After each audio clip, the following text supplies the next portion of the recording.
We'll cross to New Zealand now, where the training team of Dave and Paul O'Sullivan won the first of their 7 Group 1 races for the season at Riccarton. Round the far turn they go, and La Bissus is followed by Covered in Grey. The youngies on its inner, giving a little bit of ground. Girardet in the centre, getting past it now is Thrilling Day. It's followed around the outside by Calzone and Snaps in the centre.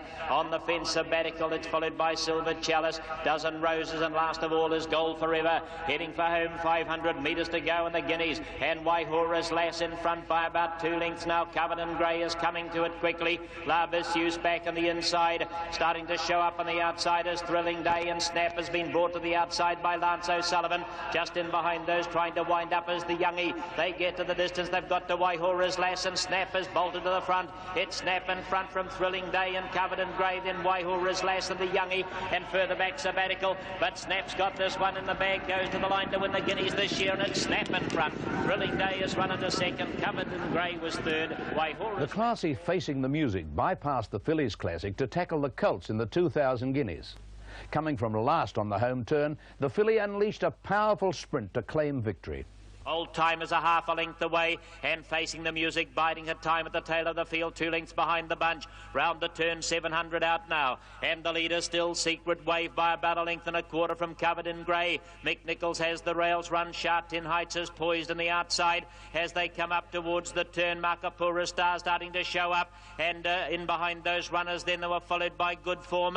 Magnet Bay was next, and Facing the Music looking to thread a path through. There's not a lot of room yet, and Old Timer inside the 300 metres, Covered in Grey in front. Sharp 10 Heights now under the stick, and wider out to Makapura Star, and Facing the Music starting to chime in wider on the track. It's Makapura Star, Covered in Grey, Sharp 10 Heights, and Facing the Music. The filly's got to the front, 50 metres to go, and in the Guineas it's going to be the filly. Facing the Music wins it. Makapura Star and Sharp 10 Heights in the photo for second. Facing the Music is only the second filly to win the 2000 Guineas in New Zealand. The filly is the 3rd individual Group 1 winner for her sire Sackford, who now stands at Inverness Stud in New South Wales. Facing the Music and the 1000 Guineas winner Snap then clashed in the Bayer Classic.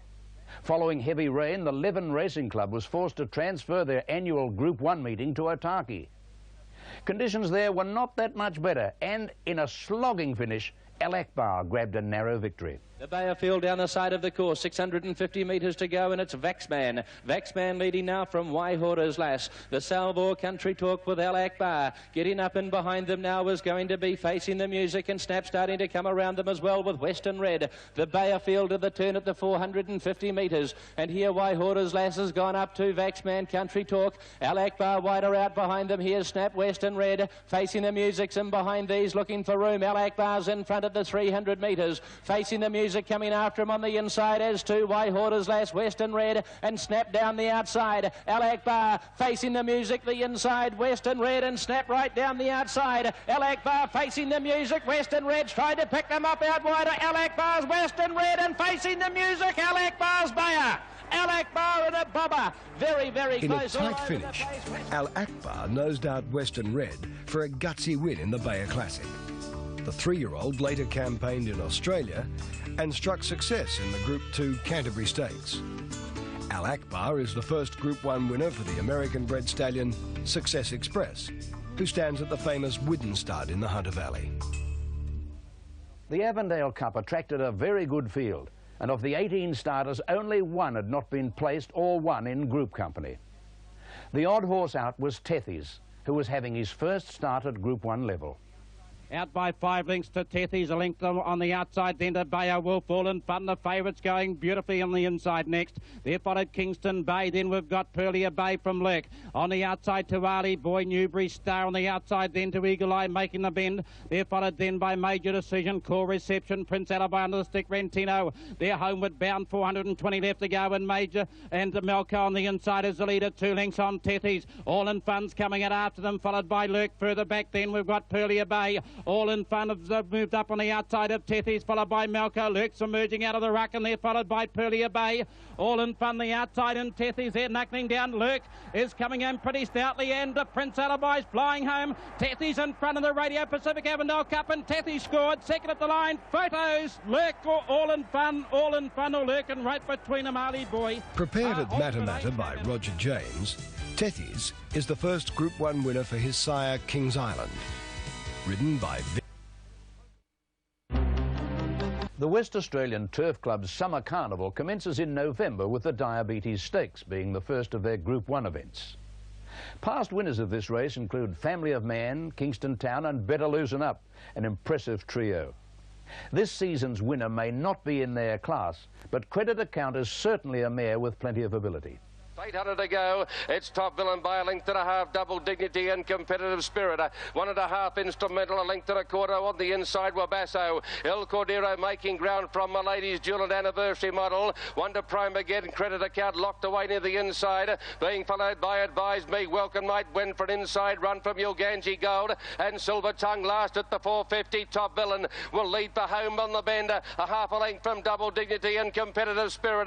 El Cordero goes up wide around the outside with Wabasso, followed by Welcome Night. Prime again taken wide from Milady's Jewel and Credit Account. 250 to go, and Double Dignity has got to the front from Top Villain. Wabasso along the inside comes Credit Account. Credit Account finishing brilliantly. Race to the lead from Double Dignity. Top Villain and Credit Account wins by 2. Double Dignity and Top Given Villain. a rails-hugging ride by local jockey Mark Miller, the mare lodged Group 1 winner number 4 into the Credit Account of trainer David Hayes. The 4-year-old is a daughter of the deceased stallion Imposing, sire of the... First run in 1972, when Diana was the inaugural winner, the West Australian Turf Club's Australian Derby is no longer with us. Also gone by the wayside is the Western Australian Derby, a classic first run in 1888. Taking the place of these races is the new-look WATC Derby, which maintains Group 1 status. Leaders bunch up as they come with 700 to go, where Competitive Spirit joined by Erupt. Firing Rangers got right up on the inside. They're followed then by El Cordero, going right around the outside onto the home turn now as they make the bend. Looming up deep out there was Fancy Chance. Right behind them, Native Pilgrim, followed by Vagabond Boy, and wider out around the home turn as they make the corner. Lewin Concert from Num Sing, but Firing Range the Grey hit the front. 300 to go from Native Pilgrim. 2 lengths to Fancy Chance, followed by Vagabond Boy, Lewin Concert and El Cordero. It's Firing Range and Native Pilgrim. It's a 2-horse war. Firing Range on the inside, Native Pilgrim the outer. Firing Range lifting, and Firing Range has won. A half head from Native Pilgrim. 5 lengths to Vagabond Boy third. Ridden by Paul Dyson, Firing Range produced a strong staying performance to win the Derby. The 3-year-old was the second Group 1 winner of the season for his sire Carla Dancer, who stands at Wakefield Stud. One of the 5 winners from the O'Sullivan stable at Ellerslie on Boxing Day was the filly Popsy. Not since Tidal Light in 1986 had New Zealand's Derby been won by a filly, which makes Popsy's effort against the Colts all the more outstanding.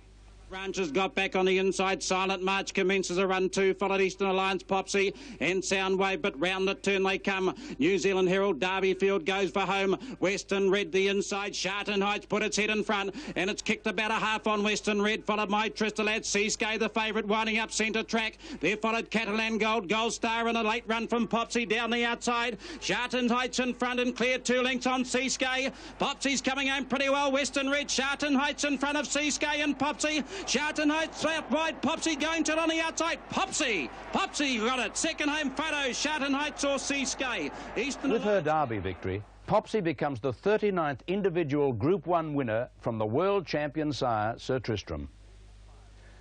The O'Sullivan stable was really firing over the 4 days of the Auckland Racing Club's Summer Carnival, and on New Year's Day they plundered a further 2 Group 1 victories. The 4-year-old mare Miltac got the ball rolling in the Auckland Cup. As they race towards the corner, the favourite Miltax back on the inside and about 9 off them as they charge towards the turn round the bend. 450 to go, and Artie Boy grabbed the lead in the cup from Tethys and Melco. Out wide of the Starring and Prince Hayes. Miltax, the favourite, starting to wind up. There followed Ultimate Aim, and down the outside Romantic Lass, and Ace of Luck is threading its way through. Tethys has ranged up on the outside of Artie Boy. Here comes the favourite Miltax out after them with the winning run. They're followed then by Discard, who's flashing home along the inside. Lance O'Sullivan and Miltax, and Miltax is going to score on the DB Draft Auckland Cup of 94. Photo second, Discard on the inside, Tethys on the outer. Lance O'Sullivan had few worries aboard Miltax, who was later to achieve Group 1 success in Australia. In the railway handicap for sprinters, Lance O'Sullivan and Ensign Hewitt overcame a wide barrier to complete a successful day for the family. Round the bend they come in the railway handicap, and not so the filly kicked about 2.5 on the favourite Ensign Hewitt, who's now starting to gobble into its lead. About 3 lengths to Jade Moon. There followed Ali Fiesta. In behind them, Regal Result. Dionera looking to get clear with Lord Triton and Silverfly down the outside. Ensign Hewitt dashed to the front, a length and a half now. On the outside, Dionera's coming quickly with Not So and Lord Triton. Ensign Hewitt, Dionera ranging up on the outside with on the inside as they go towards the line. No, he held them all out, Ensign Hewitt. Photo second between Lord Triton and Dionera, then Javelin rattled home. Not So from Jade Moon. Having only the 14th start of his career, Ensign Hewitt graduated to Group 1 company with a sustained display of speed. The 4-year-old son of the Biscay Stallion Famous Star completed a successful carnival for the O'Sullivans. There was some great racing at Ellerslie over the summer, and the final Group 1 race was no exception. Attracting the strongest weight-for-age field seen in New Zealand for some time, the Auckland Classic was won in a tight finish by All In Fun. So they approach the 600. It's Captain Cook, a length and a half to solve it. Grey Fluke lying third and getting the run. The Phantom on the outside, followed Ashless Prince, then All In Fun on the outside, then to Sharton Heights. In behind them, Christiania, Bell Eastern Alliance, Surfers Paradise, Moiray and Lord Majestic, Whitford Hill. And last is they turn into Castletown. Down the straight, 350 left to go. It's Captain Cook. They're right across the track here. Sharton Heights and All In Fun coming into it with the Phantom, Grey Fluke and Ashless Prince and Solve It. In behind them, Surfers Paradise, but All In Fun hit the front. The Sharton Heights, the Phantom followed by Grey Fluke and Captain Cook out wide of Surface Paradise. All In Fun's in front of the favourite, the Phantom and Sharton Heights. All In Fun in front, and All In Fun won it. Second at the line is the Phantom, followed by Sharton Heights third. Solve It then out wide on the track. The Auckland Classic was a career highlight for All In Fun, one of the most consistent horses of the season 93-94 in New Zealand. The 4-year-old is one of 7 live foals from the first crop of Alleged Dash, an unraced son of the Prix de l'Arc de Triomphe winner, Alleged. Across in Western Australia, the 1600-metre railway handicap was won by the widely travelled Zapari, who was coming off a win in Sydney. A length away behind them then, Zapari over on the inside rail, followed by Siderian Palarain, Creditor Counter. Face the odds to Ryder and Jev Action on the bend, 450 to go. And as Blue Boss by the head from Classy Dresser Prime again. Double Dignity looking for a clear run. Asian Incline going wide from Welcome Night. Then Sir Tinker and Zapari getting a run near the inside. Classy Dresser 200 to go. Took the lead from Blue Boss. Here's Zapari, Sir Tinker. Asian Incline is down the outside. Asian Incline, Sir Tinker, and Zapari. Zapari puts his head in front, and Zapari wins the railway from Sir Tinker and Asian Providing Incline. trainer Steve McKinnon with his first Group 1 success, the veteran Zapari took his tally of career wins to 14 in the railway handicap. Plagued by injuries throughout. Back in New Zealand, the Wellington Racing Club's summer carnival got underway at Trentham. The O'Sullivans were back in the limelight once again when Snap won the Oaks to complete the fillies' classic double.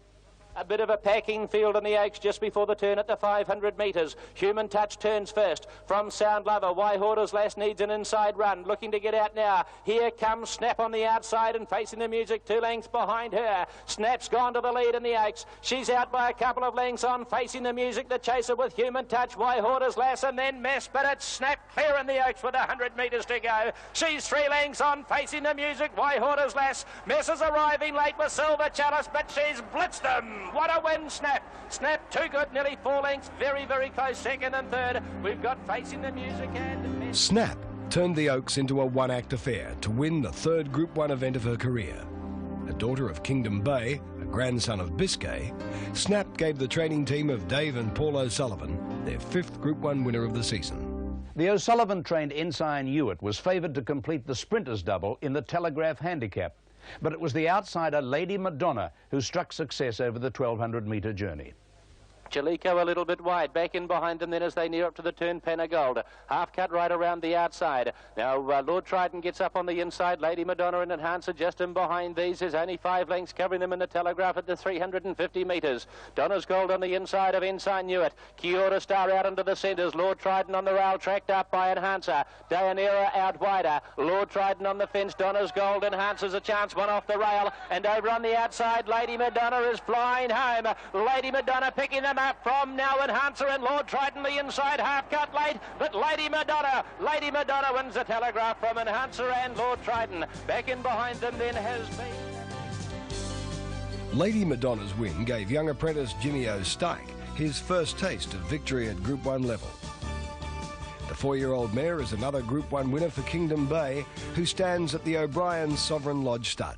The third day of the carnival features 2 Group 1 events. The first being the Wellington Cup. Top weight with 58 kilograms was the Grand Stayer Castletown, a previous winner of the Cup on 2 occasions. Ultimate Aim starting to go forward and Castletown circling the field. Back in behind them then is going to be Tough Enough to his mana. Over on the outside, Discard goes forward with Starring just before the turn, then Ace of Luck. Back in the races, the Yapper as they swing the corner and Torbo. Newbury Star hit the front from Lord Majestic back on the inside. Placido's coming after them over on the outside and Castletown's giving a sight here. Castletown ranged up to Newbury Star. Placido between them. Starring is now starting to run on, but he's hit the front. Castletown. He's a length clear on Placido. Torbo late, but it's Castletown. The dream burst into reality, and Castletown's going to win the Cup. That is third.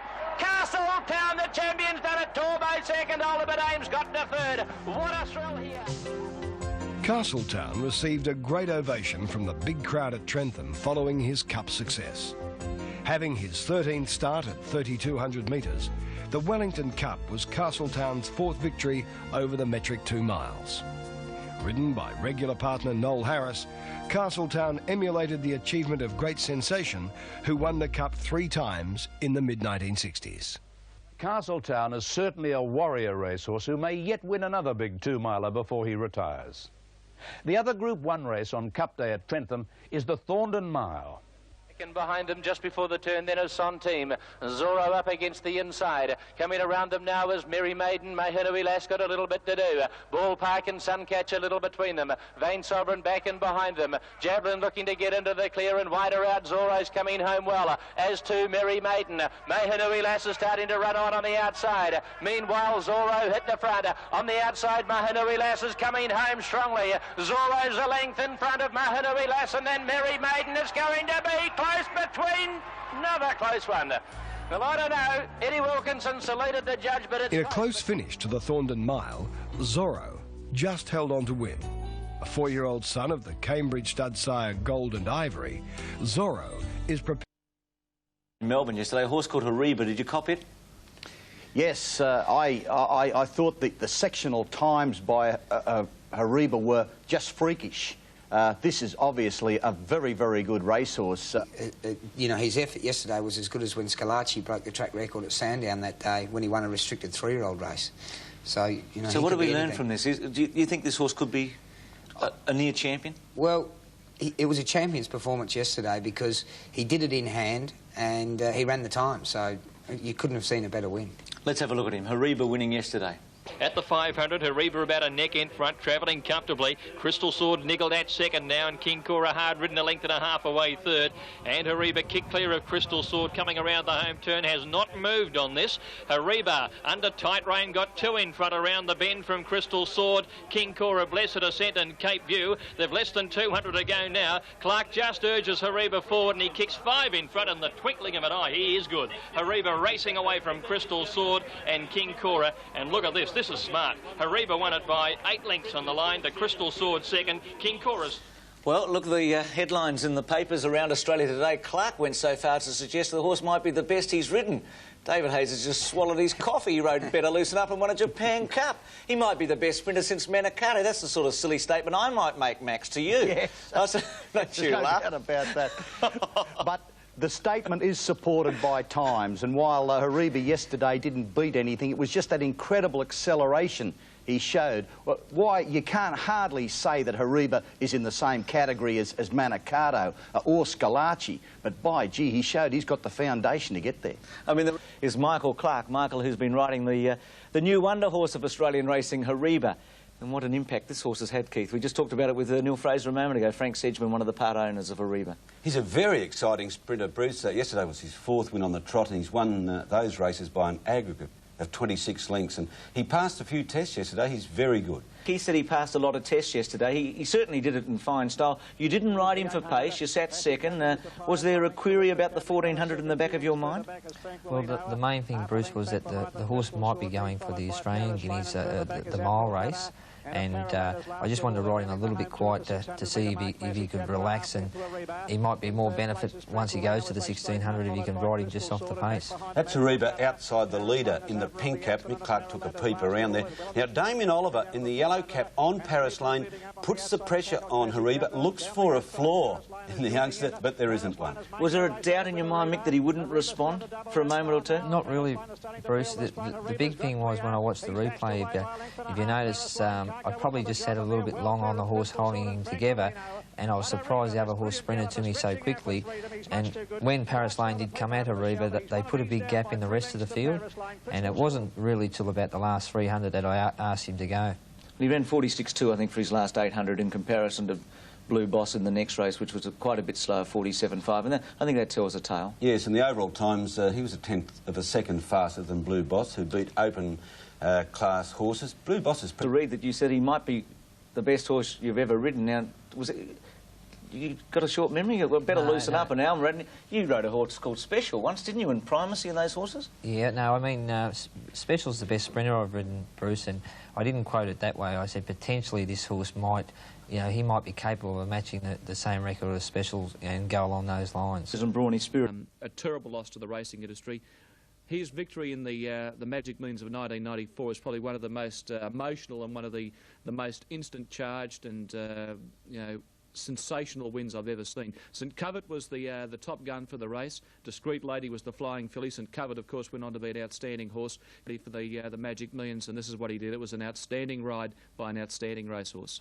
Brave Warrior near the inside began brilliantly. He's showing speed today. Motor City came out fast and out wide. Discreet Lady and going quickly St Covert and Mace K Spill from Peter's Pride. Jakarian further out on the track. Yinchenko, Proud Hero. Then came Brave Warrior. He's about centre field and drifting back to Minio's wide. Going forward Scenic Star, Monstar, Princess Todd, Ivory Zorish, Impulsive Moment, and Bellotto Bill 8 lengths last of all. Discreet Lady at the 700 led from St Covert out wide. Mace K Spill from Motor City. Then came Peter's Pride. Yinchenko's very wide with Dominio. They're going forward. They're followed by Chikari further back. Proud Hero, Monstar. Brave Warrior 4th or 5th last from Scenic Star. Ivory Zorish. Then came Princess Todd. An Impulsive Moment, one of the last ones on the turn. And the flying filly, Discreet Lady, first for home. Die shakes up St Covert on the outside. 2 lengths away, Motor City, Chikari, Yinchenko, Dominio, Mace K Spell, and Brave Warrior getting a split. Discreet Lady at the 200 still in front. St Covert flat to the floorboards. 2 lengths away, Brave Warrior starting to steam home.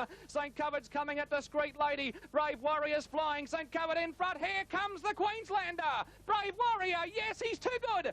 Brave Warrior's got up to beat St Covert and Discreet Lady third from Ivory Zorish. Then Chikari further back in the field, Motor City. They're followed by Yinchenko and then Monstar, Scenic Star, well out of the race, Princess. Yeah, that was a great day. One of the best days I've ever seen at the races ever, including all the Group 1. About him being our next super horse, and on Saturday at Flemington, brilliant 3-year-old Mahogany gets his chance to build on his reputation. The Victoria Derby winner even surprised the Freedman stable with the ease of his first-up win, a victory which prompted jockey Simon Marshall to declare that the horse will not be beaten this autumn. This victory at Sandown on January the 22nd. First up, over the unsuitable distance of 1,000 metres, Mahogany simply toyed with his opposition, running a brilliant 56.8 seconds into a headwind. But Mahogany, what a great comeback. Mahogany it surprised us a little bit too. I mean, we thought he'd run well fresh because he had done in Sydney his last preparation, but, you know, to come out and do it in that sort of fashion, he got under our guard a little bit too, I think. Old filly Lady Jack. In the summer months, the 3-year-old Hariba had emerged as a rising star on the strength of some brilliant wins in fast times. Having his first run at Group 1 level, Hariba met some quality opposition, including the champion Scalacci at Moonee Valley in the Australia Stakes. Formerly known as the William Reid Stakes, the race produced an exciting finish with the filly... 5-year-old Scalacci, a winner of $1.8 million in stakes, versus 3-year-old Hariba, a winner of just $46,000.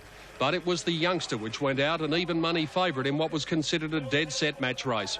650-metre mark, Ellen on a neck in front. Hariba on the outside, 2 lengths into Scalacci on the outside of Primacy. A length and a half to March here. Lady Jackie O and 3 to last of all Pearl Prince. At the 450 now, the acid test is on Hariba. He strides up to Ellen on before the turn. A length and a half further back, Scalacci being called on as Hariba sweeps to the front. It's Hariba the leader from Ellen on when they turn 250 out. 2 lengths further back, Scalacci followed by Primacy and Lady Jackie O. Hariba in front, 150 metres to go. Draws 2 lengths in front. Lady Jackie O out wide, flashing home. Hariba in front. Lady Jackie O lunges, got up. Lady Jackie O, the filly, has tipped out Hariba in the last stride. Primacy third. Then... Trained by... Scalacci's struggling. Hariba's going well. He's got a half length in front. Alanon's under the whip. Scalacci is also under the whip. And then Primacy as they turn the corner. And Hariba getting in on top of Alanon took the lead by a length. Scalacci and Lady Jackie O starting to fly with Primacy. Hariba in front. Lady Jackie O flying on the outside causes the upset.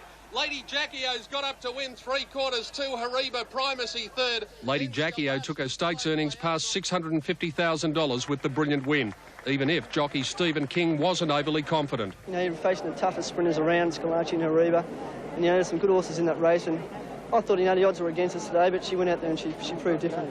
It was a welcome change. The race of the week, the Australian-made stakes. A lot of controversy surrounding it. Hariba looked the best of good things beaten. It was a shocking day in Melbourne, so windy and hot. He misses the kick. He's back absolute now.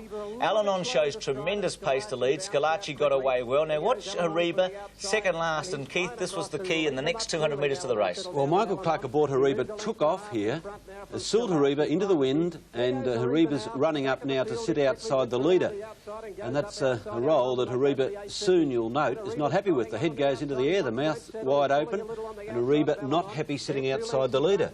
Lady Jackie O's fifth, so we've got Alanon leading Hariba, Scalacci outside Primacy, the two great handicap sprinters and weight for age, particularly in Scalacci's case. Lady Jackie O inside March Hare and Poetic Prince at the back. Now, Hariba is seemingly coasting here on the outside of Alanon, and maybe that influenced Michael Clark now to scoot to the front. Moonee Valley has the shortest straight in Australasian metropolitan racing, but it's an uphill climb and one of the toughest. Hariba scoots away, seemingly home. Lady Jackie O, that's her on the outside of the three chasing. Watch her finish. Draws 2 lengths in front. Lady Jackie O out wide, flashing home. Hariba in front. Lady Jackie O lunges, got up.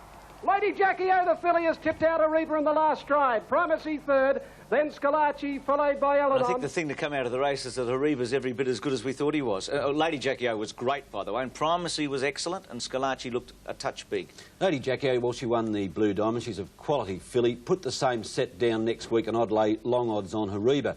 But he did pass the test. That was his weight for age debut. He's going to be very good, and if he runs in the Australian Cup, or in the Guineas, 1600. It'll be a fantastic clash there. I think they should keep... OK, Max, fair enough. I was going to ask Max whether Mahogany could beat Hariba over 1200, but I'll leave that. Silly question. Thought we'd cut your microphone off. See you, Max.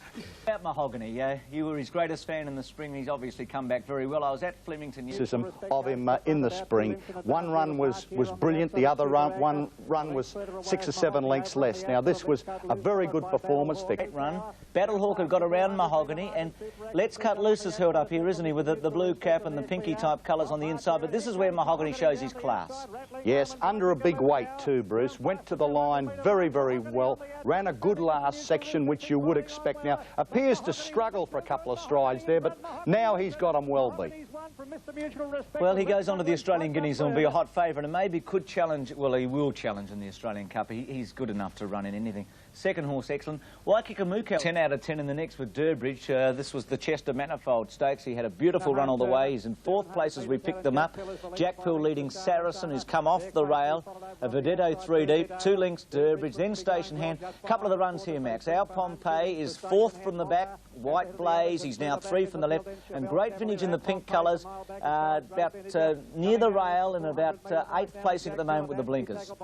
Yes, I was impressed by the performance of great vintage. I expected Durbridge to sprint very well at this stage of his preparation. He's a top-class racehorse. He's been prepared for this race. It wasn't what you would say a class field of sprinters. Certainly some good horses, including the runner-up. I like the way she got to the line. I like the way she's come back. I think on a dry track she certainly would have troubled the winner of the Melbourne Cup, and she's obviously a class act. Well, but he's been a terrific horse. I don't think he's any longer for the major stage, though, Max. Fresh and perhaps in Group 2s and 3s, but he's not the sort of horse I think will be taking a major part in your carnival. In fact, I think Lee Freeman might even send him to Brisbane and keep him fresh for there. Group 1 Ore State. Primacy, who ran third behind Lady Jackie-O at Moonee Valley, continued his autumn campaign in the CF4 Stakes at Sandown. Primacy's jockey Mick Dittman was looking for his first Group 1 winner of the season. Primacy biding his time on the inside. Behind him, Runyon and Golden Sword. Excited Angel last, swinging into the straight at the 400 now. Homeward bound on the CF4 Asian Incline, raced up to Gifted Poet. Primacy 2 lengths away under pressure from Fra. Next is Runyon, not going on at the moment, and Excited Angel has pulled to the outside from Golden Sword. Asian Incline in front. Primacy coming after it inside the 200-metre mark, clear of Fra. It's Primacy racing up to Asian Incline. Primacy takes the lead from Asian Incline and then Fra, and Primacy drawing on the run home has a head advantage, and Primacy won it from Asian Incline by a head, and Fra is third. Then across the Tasman. Might even send him to Brisbane and keep him fresh for there. Group 1 Ore Stakes, upgraded to Group 1. Keith Ore Stakes, Runyon coming back. He's third last at the moment. Golden Sword returning. Was caught on the fence a bit early. And Keith Primacy, who was heavily back, was fourth on the rail in the early stages. Had a good run. Far outside of him, the stablemate. Primacy got the cart along all the way. He was back from 4s to 11 to 4. Golden Sword adrift to 7 to 4 out to about 13 to 4. Primacy, it was an excellent performance. This is his third Group 1 win. He's had 4 placings at the top level as well.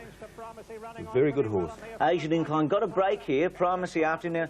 Fra behind them. Caulfield Cup winner coming back. Golden Sword gets a wriggle on here when Excited Angel gets alongside of him, but Dittman, who's having a great association with David Hayes, was able to get Primacy home, and well, he's running the old William Reid was excellent behind Hariba and also Lady Jackie, and he's run right up to that. Yeah, sure. Golden Sword wasn't, well, she wasn't eye-catching, but she wasn't, he wasn't, and he wasn't disappointing either. Now, that's the first time you haven't got the difference. The fitness of the horses, Max. Golden Sword will improve for sure, and Fra, who finished third to Vandercross in the Australian Cup last year, had a good trial for this year's race. I think he's a bit underrated, Fra, as is the winner. I mean, David Hayes has said, or I think the owner said he's the most underrated good horse in Australia, and David Hayes said he's my favourite at the moment. Keith, this is the ball.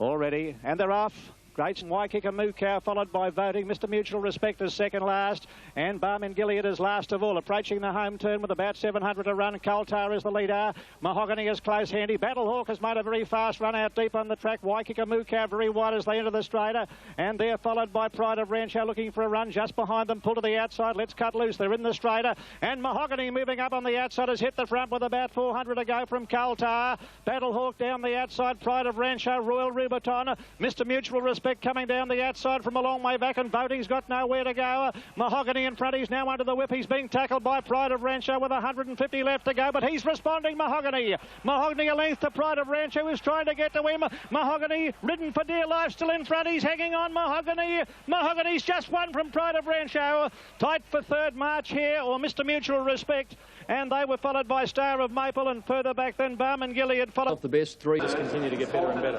Do you think you might compare him eventually with Naturalism?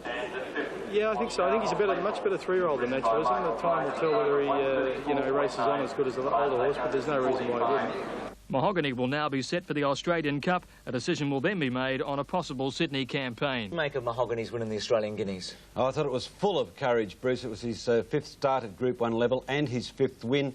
Yesterday, well, they all took him on. They made it so tough for him, and he came good at the finish, winning narrowly but courageously. I loved his win yesterday. And Mahogany, Max and Sydney, what did you think of Mahogany's win at Flemington? Oh, isn't he good, Keith? I loved his courage. I thought it was just a win.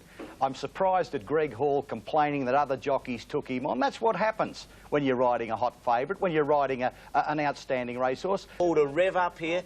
Mr Mutual Respect was a mighty run. He's back with the blinkers in about 3rd or 4th last placing. Voting had very little luck with the shadow roll. But the key here, Keith, is that Mahogany has to boot up in between and you'll see him dip in a moment and almost lose his footing. We'll tell you the story of that in a moment. That's Mahogany in front, the blue and the white cap. He almost loses his footing. It looked as though he changed strides. He probably did. There's Pride of Rancho coming at him and just keeping coming. A surprise run from the Sires Produce Stakes winner, and the finish was so tight that for the first time in his career, Brent Thompson asked for a look at the photo finish print before correct weight. Well, it did get tight. Mahogany just hung on Pride of Rancho, and Simon Marshall said if Mr Mutual Respect had drawn better and been a little closer, he would have beaten all of them. Rematch of the Cup, and that's something to look forward to. Yeah, Durbridge is flying, but they're pretty weak at the moment. Well, they were, and he's the fit weight for age performer on the scene, but gosh, Bruce, he totally demoralised this field. He's a 6-year-old stallion, and yesterday it was one of his easiest wins, if not the easiest. Sitting outside Saracen. Max, this was about as strong as those weight for age races you have up in Sydney early spring, wasn't it? Yes, if Durbridge was mine, he'd be on his way to Sydney now, because I think he can win some of the upcoming weight for age races at Rose Hill. But Durbridge came home much faster than Mahogany on the section, I noticed. Ran the same time. This is a very good win. And again, you know, I'm not bagging Mahogany. I'm certainly not a Mahogany bagger, but you're making too many excuses for what, in my opinion, was an average run. And I think that Durbridge highlighted that fact, that Durbridge went very, very well yesterday. Better than Mahogany. Well, fair enough. What are the plans for Durbridge? Well, Max will probably get what he wants. Durbridge, I'm sure, will go to Sydney, but he too will contest the Australian Cup before he leaves, Bruce. How do you... A narrowly evergreen galloper, the Phantom, produced a strong performance to win the Cambridge Stud International, his second Group 1 victory of the season. Prince there for the leader now from Kugel. Lying third, Ballpark, Village Dance to the Phantom, Surfers, Paradise, Lagiro, Newbury Star taking off Mr Brooker, followed by Young Pirate, All or Nothing, and back on the inside, Gay Treese. Rounding the corner on the Cambridge Stud International, and Prince there for the leader now from Kugel. Here's the Phantom, the favourites, dying to pounce, and he raced to them quickly. On the inside, coming after these, Lagiro, Village Dancer, Surfers, Paradise is wide, All or Nothing, and Mr Brooker, but the Phantom's kick clear now. Inside the 200, I'd say it's all over. The Phantom out by 3 lengths. Lagiro, Surfers, Paradise, a late run, Gay Treese, All or Nothing, and Ballpark. But what a champ he is. The Phantom has absolutely annihilated the field. Second home, Lagiro, and I think Gay Treese might have got the comfortable win by the Phantom, a talented but injury-plagued horse, put the 8-year-old on course for a tilt at the Australian Cup at Flemington. However, once again, an injury prevented him from making the trip. Trained by Noel Eales, the Phantom is the older brother of this season's Cox Plate winner, the Phantom Chance. Also run at Tarapa is New Zealand's only Group 1 sprint open to horses of all ages. In a 3-way finish, the talented 3-year-old Western Red grabbed first prize. Over on the outside, the Grey Fluke. Between those two then was Lord Trident, followed by Western Red and Charter Knights. Then Quidado, Lady Madonna and Roy's Boy, and 2 lengths to Warpath. He's got the job in front of him. Up towards the turn, 400 to go in the Waikato Draft, and Solvent heads for home now. From on the outside is Dionera Doppler's looking for the rails, run a little wider out to Lord Trident. They are followed then by Grey Fluke. In behind them, Western Red. Down the outside, Quidado, and Charter Knights is coming into it too. They're right across the track here. Dionera's a narrow leader. Quidado's coming strongly. Lord Trident, Dopp and Warpath, Solvent all getting bad runs, and Western Red bursting through the middle. Western Red, Quidado. Western Red won the money. Quidado second, and Charter Knights a great race for third. They were followed. We'll see more of Western Red in action as the 3-year-old competed with success during the Sydney Autumn Carnival. Back in 1992, the Lightning Stakes heralded the arrival of the outstanding sprinter Scalacci. Since then, the speedster has gone on to win a career total of 7 Group 1 victories, a great achievement. In this season's Lightning Stakes, the Lee Freedman-trained 5-year-old was attempting to win the first leg of the Sprinters' Triple Crown for an unprecedented 3rd time. Further back, Scalacci ridden off the pace, followed by Ellie Shannon, 2 lengths to Never Under Charge. They've passed the 500, and Classic Magic joined on the rail by Ken Vane and headed by him now at the 400. Wider out, Keltreese and Daring Ombre. Scalacci in the clear, Brawny Spirit running wide. At the 300-metre mark, Ken Vane, Classic Magic, Keltreese a line of 3. Scalacci 2 lengths astern, wound up coming after them. Keltreese at the front from Ken Vane, a length Scalacci. It's Keltreese in front of Nick. Ken Vane is fighting back, and so is Scalacci, but Keltreese in front, and Keltreese won the Lightning. Keltreese from Scalacci. Underweight for age conditions. On the Grey Flash Scalacci, attempting to become the first horse in history to win the Lightning Stakes in 3 consecutive years. Bookmakers were prepared to let punters on, but the 5-year-old would run favourite. The main dangers considered to be 2 3-year-olds, Keltreese and the John Sadler-trained Ken Vane. And while that pair were up disputing the lead as the business end approached, Scalacci was going to have to come from behind to win a 3rd Lightning on the trot. They're inside the 400. Ken Vane on the inside put his head in front of Classic Magic. Keltrice is going well. Daring Ombre to the outside. Scalacci called upon for his effort. Keltrice at the 200 going well, took the lead from Ken Vane. Here he comes, Scalacci. The flash on the outside, he's wearing them down. Keltrice is just in front though of Scalacci, and Keltrice has won it. Keltrice by a head to the gallant Scalacci, and Ken Vane third. After a couple of narrow defeats at Group 1 level, it was a well-deserved victory for Keltrice and trainer Ian Harrison. He hadn't been beaten first up. He goes particularly well here at Flemington. And I thought, well, he'd be up racing on the place where most of the more fancied horses would get back. And unfortunately, it worked out that way. Jockey Damien Oliver said there were no excuses for Scalacci and that he'd planned all along to come from behind. Because I didn't want to be the first one off the bit like he was in the William Reid. I wanted, you know, them to chase the leaders and then him have the last crack at him.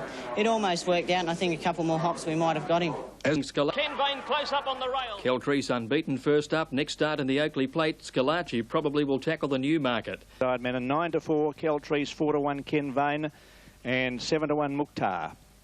10-1. And Lacer being one of the first to jump out with Keltrice, who began brilliantly. So did Sublimate, going fast with Dapper's Hope towards the inside, and Classic Magic in the firing liner.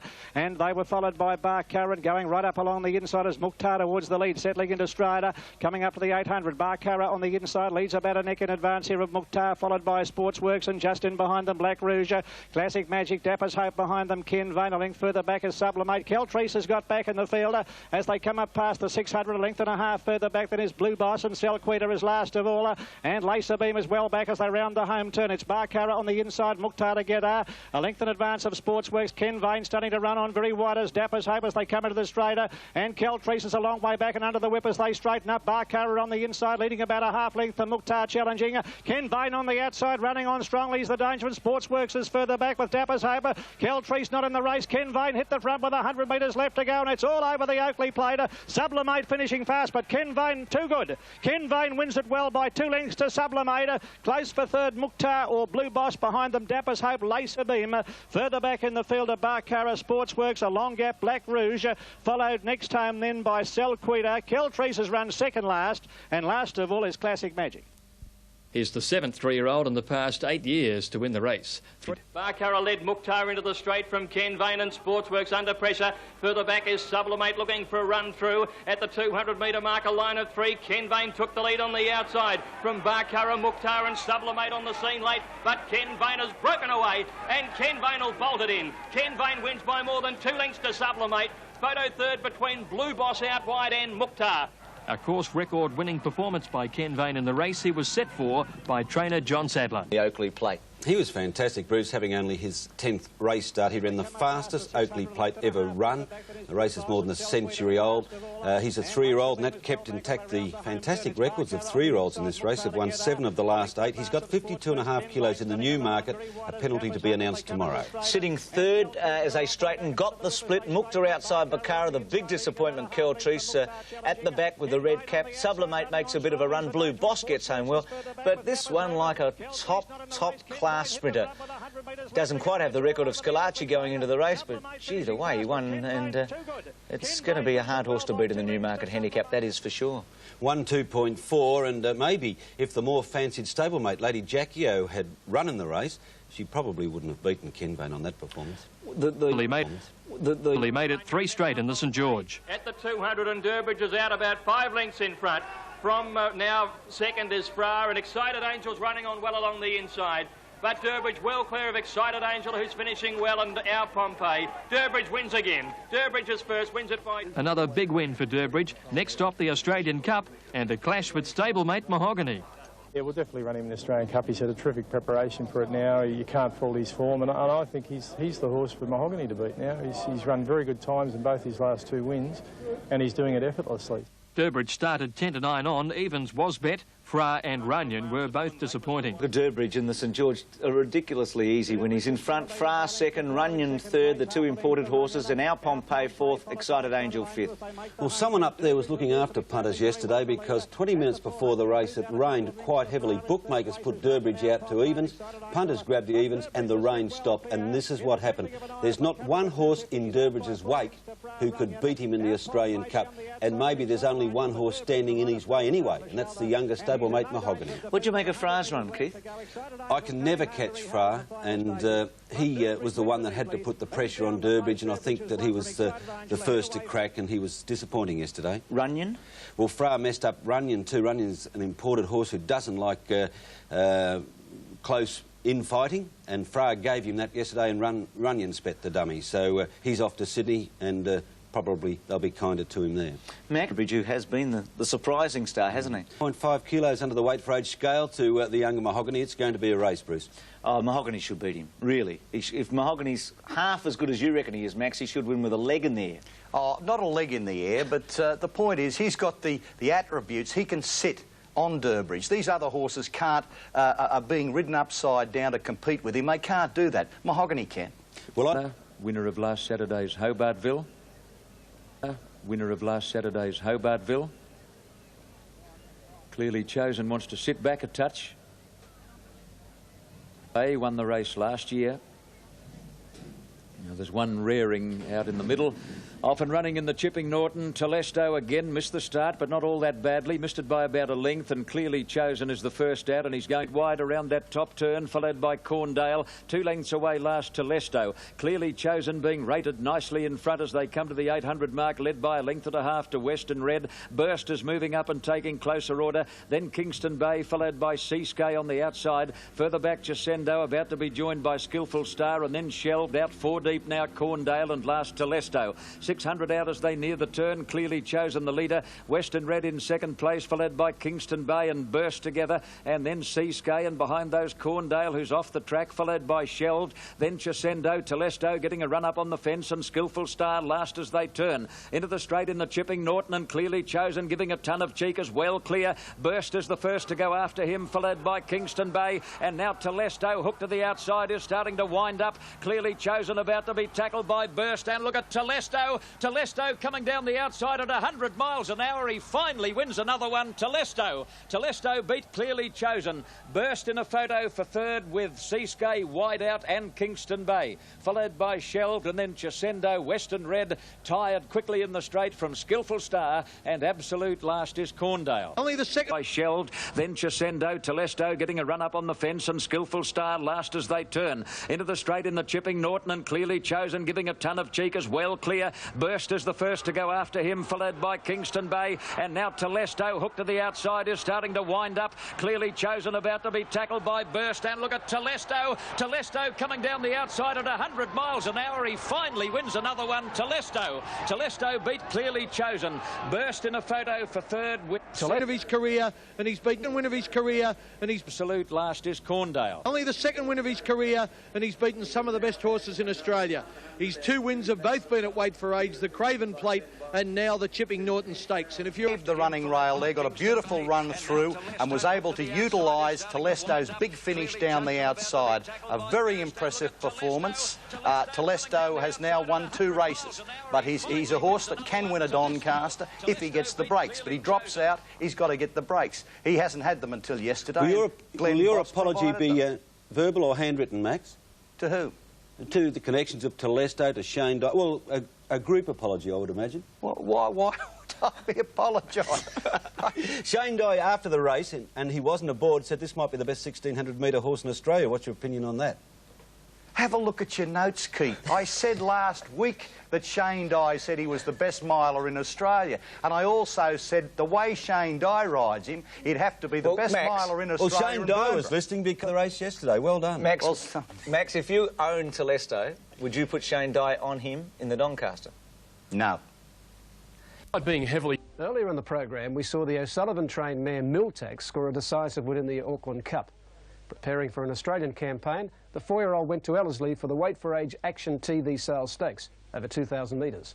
Albert trying to creep away 2.5 to 3 now. All or Nothing on the inside of the Newbury Star. Miltac appears to be fair. Bolting next on the rail. Followed Village Dancer. They make the bend. Major Affair. Then we've got Gate Trees, Ligero, Lucy Sun into the straight. Under 300 metres left to go in the Action TV Sales Stakes. And Solve, but they've still got to get to it. It's out 2 lengths on All or Nothing. Miltac being asked a question now. Got a split on the rail. Over on the outside, Village Dancer, Major Affair, Ligero. Solve's just in front of Miltac and All or Nothing. Solve in front. Miltac Miltac coming hard on the inside. Solve it. Miltac neck and neck, stride for stride. Solve it. Solve it, I think, just got there from Miltac. It's mighty close. 5 lengths away. Jockey David Walsh riding Solvit in his accustomed front-running style, the 5-year-old just held out Miltac to record consecutive victories in this feature race. Solvit is trained by Moira Murdoch. At Otaki the following day, the O'Sullivan-trained sprinter Javelin was attempting to win the Terrace Regency Stakes for the 3rd time. However, Javelin was denied success by the consistent Lord Triton, who broke through for a well-deserved Group 1 victory. About to go for home, Lord Triton from Panagold. Javelin will use the false rail as they swing the corner. Lord Triton snuck away a bit here. He put 2 lengths on Javelin, who was out after it. Wider out Romany Conti, Panagold with him. We've got now Lord Triton. He's still a couple of 3 lengths in front. Romany Conti out wide, then Panagold and Javelin, but he's well clear today. Lord Triton. Lord Triton has got it by nearly 3 lengths to Javelin, Panagold, Romany Conti and Warpath. The next... The following Saturday at Canterbury, Telesto's younger brother Fraternity, together with March Hare, were the popular picks in the Guineas. However, these Group 1 winners from the spring were beaten by the smart Kiwi 3-year-old Western Red. He showed a big improvement on his performance in the Chipping Norton when favourite. 600 metres out, the leader clearly chosen, going at a good gallop, led by a length and a half to Zaremba under pressure, Star of Maple under pressure, March Hare on the outside about 3 lengths away, Sha Tin Heights losing a little ground, followed closely then by Western Red, and further back No Rush, followed by Rose Reward, Rum Rustic and Fraternity as they turn the corner where clearly chosen is the leader, but March Hare on the outside has raced up to him and went to the lead, coming to the 200 mark. March Hare's drawn clear, here's the danger, Western Red on the outside, coming after March Hare, and now Rose Reward and Fraternity down the outside. Western Red hit the lead close to home over March Hare. Fraternity getting home late, but Western Red, Jeff Allendorf for the Canterbury Guineas, beat March Hare with Fraternity. Western Red showed that he possesses a touch of class in winning his 2nd Group 1 race of the season. Leading jockey Mick Dittman bypassed the meeting at Canterbury to ride Primacy in the Futurity Stakes at Caulfield. Favourite for the race was Scalacci, and the 5-year-old set a scorching pace over the 1,400-metre journey. Coming down the side, and Scalacci's made all the action out in front. Led a neck to Black Rouge, Primacy on the rail, and Alderson the outside. There's been no change, 600 to go.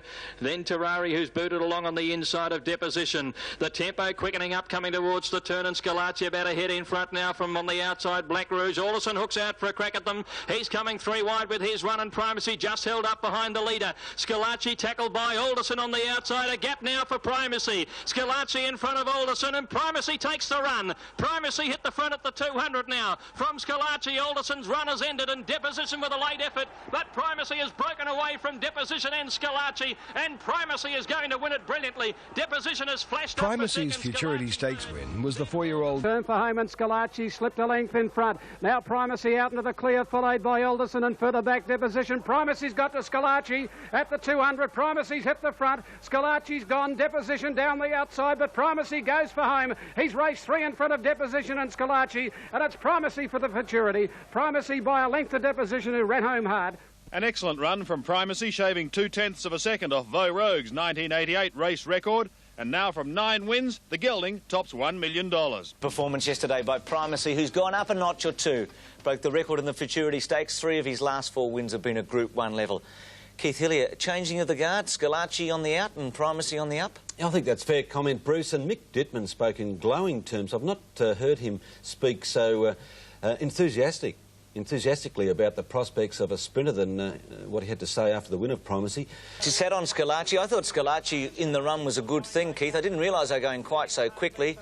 Black Rouge outside of him. Alderson sat up outside Primacy. Deposition was there with Terrare. But at this very minute, those that are back Scalacci, I reckon, would have been pretty happy. Now, Alderson strolls up to them. That's him 3 out from the rail in the predominantly blue colours. You couldn't believe that from that position he was going to miss a place, and Scalacci gets a split, and it's bye-bye, because Scalacci wins at the finish. Primacy wins, thank you, with a lot of authority, doesn't he? His acceleration was impressive, wasn't it? This is a test of a top weight for age horse to accelerate as he did. Deposition was impressive. It was a very good run, a bit of a surprise. You'd have to say that Scalacci disappointing and Alderson was disappointing yesterday. Yes, indeed, and now the Primacy is going to try to be only the 5th horse to win successive Newmarket handicaps. He won with 52 kilos as a 3-year-old last year. He's got 58 next Saturday. Now, I know you... Best before. And so we come to the first of the season's feature 2-year-old races, the Blue Diamond Stakes. From the lead-up races, it was clear that the colts Hurricane Sky and Mr Vitality were the main contenders in this $500,000 race. Having paid a late entry fee of $25,000 for Mr Vitality, Connections had some anxious moments when the David Hayes trained colt settled down to fight out a tough finish with Hurricane Sky. Novojenski led coming to the 600, nearly a length in front of Plaska, Just Dance On. 1.5 to Hurricane Sky, and then Mr Vitality, who's hard-ridden. Races Edge next, getting up on the inside from Renacci, and then Excella, and Mellow Chateau is last at the turn. And the filly Novojenski led Just Dance On and Plaska. Hooked to the outside, Mr Vitality under extreme pressure, but running on. And then Hurricane Sky and Races Edge, but Novojenski led for home from Just Dance On. Wide out Mr Vitality and Hurricane Sky are coming. Hurricane Sky crowded for room. Races Edge looking for a run. Now Hurricane Sky answers and grabs the lead. Mr Vitality going with him. Excella with a late run. It's Hurricane Sky and Mr Vitality. Hurricane Sky and Nick in front, and Hurricane Sky will win it. Hurricane Sky from Mr Vitality by half a length. Photo third between Renacci and Excella. Martin. 250 out, Mr Vitality down the outside from Just Dance On. Hurricane Sky bumping with Mr Vitality. They've both hit the front together. Then Excella getting out late and coming home hard. Mr Vitality and Hurricane Sky stride for stride. Late down the outside, Renacci. Hurricane Sky fights back. Hurricane Sky in front, and Hurricane Sky. Hurricane Sky has taken the Blue Diamond a half length.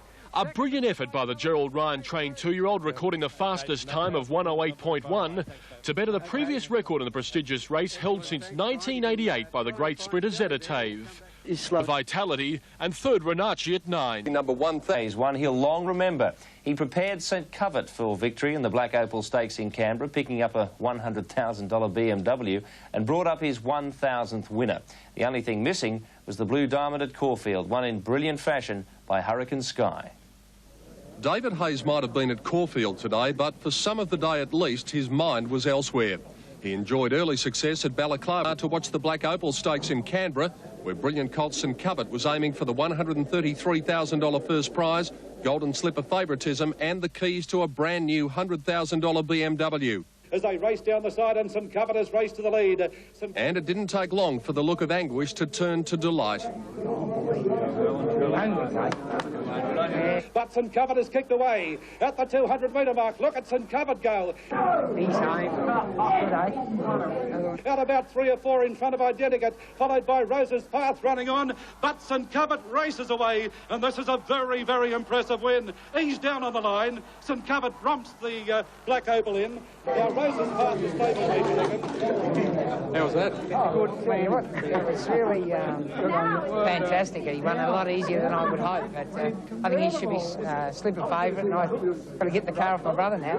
And just a matter of minutes later. Back in December, we saw the O'Sullivan-trained filly Popsy produce an outstanding effort to beat the colts in the New Zealand Derby. As part of her preparation for a campaign in Australia, the filly went to Ellerslie for a weight-for-age race against her own age and 6. They make the bend in real success, and Silver Chalice. Epic Flight, last of all, homeward bound. Thrilling Day has gone up to Biscat. Raging's coming out after the mess between runners, followed by Sound Lover. Popsy with a job in front of it, falling soft to pace and out wide of Winter's Tale. And here's Silver Chalice rattling home down the outside. Biscat in front of Thrilling Day. They're followed by Mess and Raging. Silver Chalice, Popsy's exploding on the inside. Popsy exploded to the front, and Popsy in a close photo is going to get it. So second is Biscat, I think. Unfortunately, Australian racegoers didn't see the best of this Tristram filly when she crossed the Tasman. On the strength of her Derby win, Dave O'Sullivan declared Popsy to be the best staying filly he's trained. Such praise from New Zealand's leading trainer should not be dismissed lightly. And Popsy will be a prominent contender in any feature races she contests next season. Coming off his first Group 1 success at Otaki, the 6-year-old Lord Trident stepped up to 1,600 metres at Trentham, where he contested the TV New Zealand Stakes. Jimmy Nail and Ballpark go head-to-head. Beowulf coming around the outside with Ma Ray, going for home now. And Ballpark on the outside of Jimmy Nail. Beowulf over on the outside of the 2. Lord Trident starting to get into the clear now, and Moire's running home pretty well. Lord Trident picking up Ballpark pretty easily here. Then Moire, Quadrado won't win this. Lord Trident and Ballpark, the stable reps down to it. Quadrado's running on the outside. Lord Trident going for another Group 1, and he'll deliver. Lord Trident has beaten Ballpark. Quadrado's run third. Lord Trident held off stablemate Ballpark to win his second Group 1 race of the season. The Victoria Racing Club's Autumn Carnival took on a new look this season, with the Newmarket Handicap and the Australian Cup being run on the same day. The third Group 1 race on what was a fantastic day of racing was the Vobis Sires Produce Stakes. Into the straight and the size at the 500-metre mark now. And as they balance for home, Del Sol led from Blevick the outside, and Euripides third under pressure. Back behind them is Code, Prior Engagement, Western Beat. Down the outside, Love of Mary and Racer's Edge are coming with their runs. At the 300 now, and Blevick raced to Del Sol. Blevick took the lead from Del Sol, clear then of Code, and running on Racer's Edge and Love of Mary. Blevick in front of Del Sol, who won't give in on the inside. They're about 3 lengths in front of Racer's Edge. It's Blevick just the leader from Del Sol, Racer's Edge and Love of Mary. Blevick is fighting plenty for Mick Dittman under pressure, and Blevick will go on and win it from Del Sol second. A photo third, Racer's Edge. David Hayes, 7. Yesterday, Blevick successful, sitting outside Del Sol on the turn. This was performance of a 2-year-old that probably lacks the acceleration and speed to win the Golden Slipper, but if taken for the size and the champagne in Sydney, will be really amongst the favourites. Yes, well put, Bruce. It was a workmanlike performance, both by horse and rider. Mick Dittman showed his initiative by asking Blevick to do a lot of work. The horse responded to Dittman's vigour. He won the sires. Blevick's owned by Robert Sangster. His presence at Flemington was reflected in the ring yesterday. 5-1 to 7-2 favourite Blevick, and landed the bets. And David Hayes, I heard him in an interview afterwards, said, look, Dittman did sum it up perfectly, as you just said, but this horse, if ridden off the pace, can produce a very fast finish. So in the right race, he's a top-class horse, and they're looking at the Caulfield Guineas. Let's go across to the... 7-2, Del Sol fought on strongly. The Newmarket Handicap, Primacy at 7-2, with a doubt about him on the soft track, and the well-tried Bart Cummings train. Brawny Spirit is on his own down the grandstand side, and he's not too far away from the pace. With about 450 to go now, and Mukhtar just a leader. Pitcairn Edition coming after him from Laser Beam, and further back in the field is Ken Vane with a run from Keltrice. Never Under Charges next, and Primacy held up for a run, and Brawny Spirit on his own down the grandstand side is in the finish. It's Mukhtar and Pitcairn Edition, and Brawny Spirit on the grandstand side. It's Brawny Spirit, and on the inside Mukhtar. Mukhtar just the leader. Mukhtar in front, and Mukhtar has won it. Mukhtar is first. The photo between Let Him Last Ride. season's Oakley Plate. Mukhtar is first. A surprise, Mukhtar winning. He hadn't won since his Oakley Plate victory last year. Stephen Baxter steered him home. Veteran racegoers couldn't recall the last time a claiming apprentice won the Newmarket, and didn't he end at 33-1. Katana at 10's a huge trifecta there at $40,000 plus. Fair enough. The Newmarket yesterday, strange old race. Look at this, Mukhtar under the whip on the inside, a horse that you'd have a big query at 1,200, even at his best form. Pitcairn Edition tackling, Never Undercharged looking like he'll wind up, Primacy out of it, Brawny Spirit down the outside on his own, and Mukhtar just kept going. It was so difficult to pull ground at Flemington yesterday. This is the Oakley Plate winner of last year, Mukhtar in front, and he does what some of us thought he might have done last year. He wins the Newmarket, and in my time in racing, Bruce, well, it's 10 years or more, I've never seen a happier jockey than young apprentice Stephen Baxter. Just 10 years, Keith. What did you make of some of those stars like Ken Vane and Keltrice and Primacy? Primacy, Mick Dittman said he would have liked to have got off 50 metres after the start. It wasn't his day. Ken Vane, Keltrice, they simply flopped. It was Mukhtar's day. It was never under charge. I thought it was a terrific run. Keith was saying how hard it is to pull ground off the leaders. Beaten a length and a half, out there facing the breeze for most of the race. Simon Marshall, according to press reports, said, well, he wasn't really putting in. I don't know what he's going to do when he does put in. Yeah, just a little... It was a good run. I've been his biggest fan. I've got to agree with Max. I thought it was a very good run under difficulties, and it stopped Bart getting his 9th Newmarket. Fair enough. Well, yeah, not a bad run, but let him ride over the top of him and Katana at the end. It's Captain Cook. Coming off his win in the Australian Guineas, Mahogany was attempting to become the first 3-year-old since Dulcify to complete the Victoria Derby Australian Cup double. Mahogany started favourite ahead of stablemate Durbridge, whose hat-trick of wins leading into the Cup showed that he was also in great form. They've got 650 to go in the Australian Cup, and Captain Cook for Neville Wilson will turn into the straight by a length. Marshall comes away from the rail on Durbridge now. Then Fra and Pride of Rancho. Our Pompey ridden along on the inside. Mahogany next following Pride of Rancho into the straight. Now hooks out as they came towards the 400. Captain Cook by a length and a half to Durbridge. 2 or 3 lengths further back in the field is Fra. Mahogany's given full ball down the outside from Pride of Rancho. 250 out though, and Durbridge went for home. He raced away. Durbridge raced a couple of lengths in front of Captain Cook. Mahogany is under the whip, but Durbridge with a mighty lead. He's out 3 lengths. He's got it 1. He's holding them safely at bay. And Durbridge, a great winner. Durbridge wins it by 2 lengths. Station Hand got up for second. Mahogany and neck away third. One of racing's 400-metre mark, a length in front. Durbridge ranging up quickly, 2 lengths further back. Pride of Rancho, and here's Mahogany putting in his run in the centre. Durbridge hit the front of the 300-metre mark, 3 lengths in front. Now on the outside, Mahogany is after him, but Durbridge went for home. 3 lengths in front of the 150. Mahogany won't get him, and it's little Durbridge's Australian Cup. Station Hand running on late, but Durbridge a mile too good, wins 2 lengths. It was billed as the great showdown between Lee Friedman's big guns, but Durbridge was too good on the day for Mahogany and took the money. A tremendous victory for jockey Simon Marshall and another Group 1 winner for Friedman. He's a great racehorse, and I mean he's been the weight for age star of the autumn. You know, so had a fantastic run with the horse. Durbridge started at 4 to 1, second Station Hand at 10s, and third the favourite Mahogany at even. Friedman won his first Australian Cup today. Tug a little bit in his races early, but you go back to basics and whatnot. And as I was taught as a kid, you know, you talk to your horse and ask him to relax and whatnot, sing him a little tune and whatnot. You know, they've got ears, eyes, a brain and a heart, mate. They listen to you, and he tends to enjoy it. Well, I don't know what he sings, but whatever it is, it certainly works. Full of surprise at the Randwick. Your thoughts on the Australian Cup and Durbridge's newfound status and Mahogany's performance in third placing? It's a lot to cover there, Bruce, but Durbridge is the weight for age star of Australia at the moment. He's got the ingredients. He can take a box seat and he can settle when he's asked to. He's unbeatable at the moment at weight for age. Mahogany, to my mind, disappointing.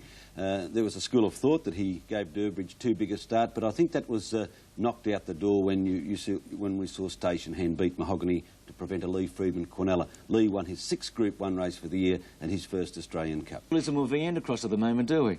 No, but we've got to concede that Durbridge is going very well at present. Like Keith, I thought Mahogany was disappointing. Certainly the sectional times made it very difficult for Mahogany to win as the race was run, but nevertheless the fact that Station Hand was able to come from behind him and beat him home in the last 20 yards, I just wonder, well, I've always wondered whether Mahogany is as good a stayer as he is a sprinter. No, it's a back. He's second, and they have in the other thing. It's pretty hard for a 3-year-old to win. Dulcify was the last one to win in 1979, so for Mahogany to have won yesterday, he would have had to be an extra special. Let's go across to the action at Flemington was the opening day of the Sydney Turf Club's carnival at Rose Hill. In the Ranvet Stakes, Dark Czar gave trainer David Hayes a 2-state Group 1 double. On the turn into the straight, Seasky got right through on the fence. Solvid got on the wrong leg. He ran right off the track on the corner. And Seasky says, catch me if you can. He's well clear, straightening up. But Kingston Bay on the outside is coming after him quickly.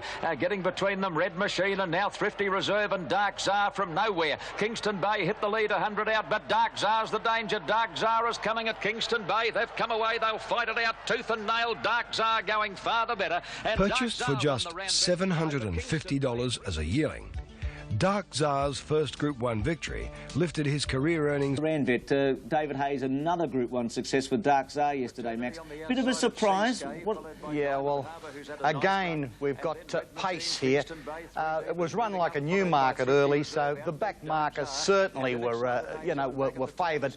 Now, there's Seasky, the favourite, getting up along the rails. Now, I wonder if there was some sort of prize for being in front at the furlong. Under pressure near the fence. And of course the horse just had to stop, which he does. Now Kingston Bay struck trouble, and down the outside the back markers out in the better ground certainly favoured. But Dark Czar, good racehorse, showed it here, but if they reran it tomorrow, I don't know whether I'd want to be on him. Thought Excited Angel didn't have a lot of luck in the straight. She has to be outside horses, and a gap just closed for her at the wrong time. But she's not really top class weight for age, Max. And it gets back to the point, there's probably we've got a lack of a 3-year-old or a 4-year-old, particularly, with real class to dominate these races at the moment. Yes. The Winfield Classic trying. It was this combination who teamed up for their second Group 1 success of the season in the Winfield Classic.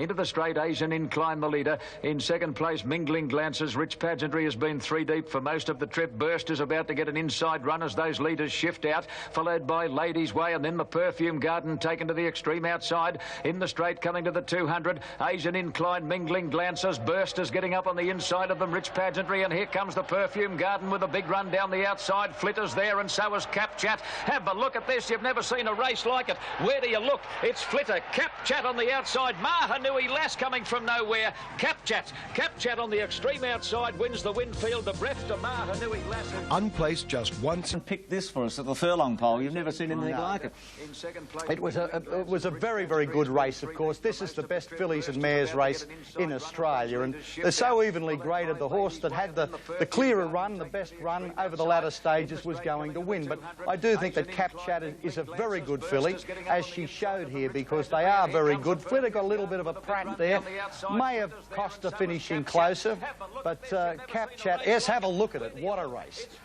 But down the outside, Cap Chat, very, very good run, and she's a very, very good filly. Plainly the pattern of the day, wasn't it, Max, that the swoopers finishing wide were winning? Well, later, as the day evolved, that became the case, Keith. Outstanding filly, Tristalove made the rest of the field look second-rate in winning this afternoon's Cooney Stakes at Flemington.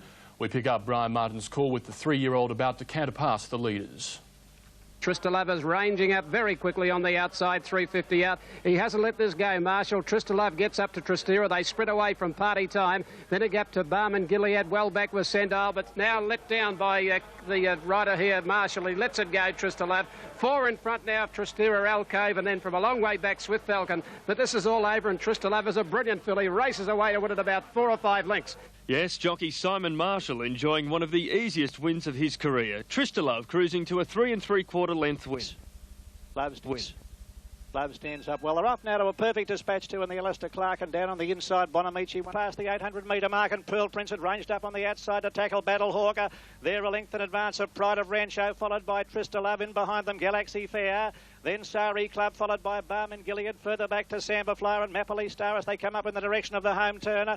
500 metres left to go, and Battle Hawk about to be tackled by Tristalove, who's come into the picture with a strong runner. Sari Club is also there on the outside, followed by Pride of Rancho, and back behind them then came Barman Gilead. Tristalove has taken the lead, rounding the home turner, half length to Sari Club as they're about to straighten up. Battle Hawk under the whip next, followed by Barman Gilead, and back behind them Pride of Rancho. But Tristalove has set sail for home. She's out full of running, the bonny little filly. Tristalove's 3 lengths ahead of Sari Club, halfway down the straight, and the Alistair Clark's all over. Tristalove will bolt in under double wraps, goes on to score by 2 lengths to Sari Club. Galaxy Fair ran third. Striking Twig has come from last to run fourth, followed by Barman Gilead. Behind them is Battle Hawk, Mapoli Star, followed by Pride of Rancho, Pearl Prince, Bonamici, and the last to finish is Samba Flyer. Clark's been won by some great horses in the past. I'm not saying Tristalove's quite in the class of a Beau Rogue or a couple of the other more recent ones, Naturalism and maybe Durbridge, but boy, she's good, Keith. Well, you should certainly at least put her in the top echelon of our fillies, Bruce, and maybe you'd have to argue for Cap Chat or Aberrea or the New Zealand filly Popsy to be her equal, but there's none better in Melbourne at present. Have a look at this for an effortless win. Now, is she going to Adelaide for the Double Oaks, or will she take on the big challenge and try and climb the mountain and beat Aberrea and Popsy in Sydney? Well, Bart Cummings favours the latter. The news of the morning was that she would go to Adelaide. She'd win the Australasian Oaks in a cakewalk as she's doing here. But I think Bart wants to go to Sydney and take on the stars in the AJC Oaks and really put the confirmation that she is the best. Have you spoken to Bart at all on this, Max? 7, the Stanley... put the confirmation that she is the best. Have you spoken to Bart at all on this, Max? 7, the Stanley Walton Stakes. Sportworks beat them out towards the inside from Bouvary Mist, who commenced speedily tomorrow. Mukhtar going very fast towards the centre and coming down to the 850, and the leader Mukhtar is taken on now by Ken Vane. Just behind them Caltrice, a length further back of Sportsworks. Over on the inside of Dapper's Hope, a length and a half Bouvary Mist, followed by Tomorrow. Further back then Gitana, a good long gap further back as Silver Neon, and last of all Surface Paradise past the 600. Mukhtar on the inside being joined by Ken Vane. Just behind them Dapper's Hope. They're followed closely further back in the field by Caltrice. Tomorrow Sportsworks Sportsworks on the rails. Katana making a runner. Then Bouverie Mist followed by Silver Neon as they make the home turner. And over on the outside, Ken Vane's got his head in front of Mukhtar, who's under the whip. Dapper's Hope down the outside as they straighten up. They're followed by Caltrice tomorrow. Katana, Silver Neon looking for a runner. Halfway down the straight, Ken Vane has taken the lead right over on the outside. Katana starting to flash home with Silver Neon and Caltrice. Ken Vane is the leader with about 50 or 60 metres left to go. Silver Neon flying home. Ken Vane will win it. Kel Vane wins it. Ken Vane from Silver Neon. Katana close up third. Then Mukhtar, Caltrice behind them is tomorrow. Followed next home by Surface Paradise was a good run. Then Dapper's Hope, and back behind them is Bouverie Mist, and the last to finish is Sportsworks. Form 3 out of 3 at that stage with Trista Love in the Stanley Wooden. This was a very good win by Ken Vane because he mixed it with Mukhtar after Sportsworks dropped out early. Yes, it's another group win for Ken Vane, our Oakley Plate hero of a few weeks back. He's going to stud quite early, and it seems like it's been a pretty good investment now. He was too good for his rivals yesterday, and Ken Vane has a pretty easy win. He's going to go to the Galaxy by the look of it. The sprinters, the fact that the form's been mixed up so much suggests that no one's outstanding. I still feel that Primacy is the preeminent sprinter at the moment in Australia, along with Scalacci. Yes, that's true. He was back well yesterday, Bruce, 7 to 2 into 11 to 4. He has 54 kilos in the Galaxy, so he's been considered a smart sprinter there. He's not thrown in, is he, with that weight? Popular theory. Thrown in, is he, with that weight? Popular theory that it is worse than dead. In fact, a fair bit worse than dead at different stages of the race. Now, the William Inglis Rosehill Guineas, a Group 1 event for 3-year-olds, carries $400,000 in prize money, and this is generally regarded as the final stepping stone to the AJC Derby. Be in view in a second. Here they come now. March Hare is one of the best away. Shelved. Further back, Steinitz, followed by Skywatch, and Star of Maple is last of all as they approach the 900 metres mark in the Guineas. Zaremba the leader, Golden Cocktail second. Running third is Sharp Tin Heights on the outside of Ford Chase. A gap then to Western Red and March Hare, followed by Pillar of Salt. Sahara Andy, midfield on the fence. Nias lost a little ground at that point. Further back, Steinitz, followed by Waikikamu Cow. Rum Rustic out very wide. Star of Maple, followed by Shelved, and back towards the tail. Sky Watch as they come around the corner. Zaremba first into the straight over Golden Cocktail. Ford Chase getting between that pair. March Hare looking for a run, and then Sharp Tin Heights and Waikikamu Cow to the extreme outside with Pillar of Salt in the straight 300 out, and it's Zaremba the leader over Waikikamu Cow, who's challenging strongly. March Hare between them, but Waikikamu Cow race to the lead past the 200. Star of Maple wide out, coming from last, is finishing on very gamely. Waikikamu Cow's in front, close to home. Star of Maple, which has come from last, is overpowering Waikikamu Cow and got up on the line.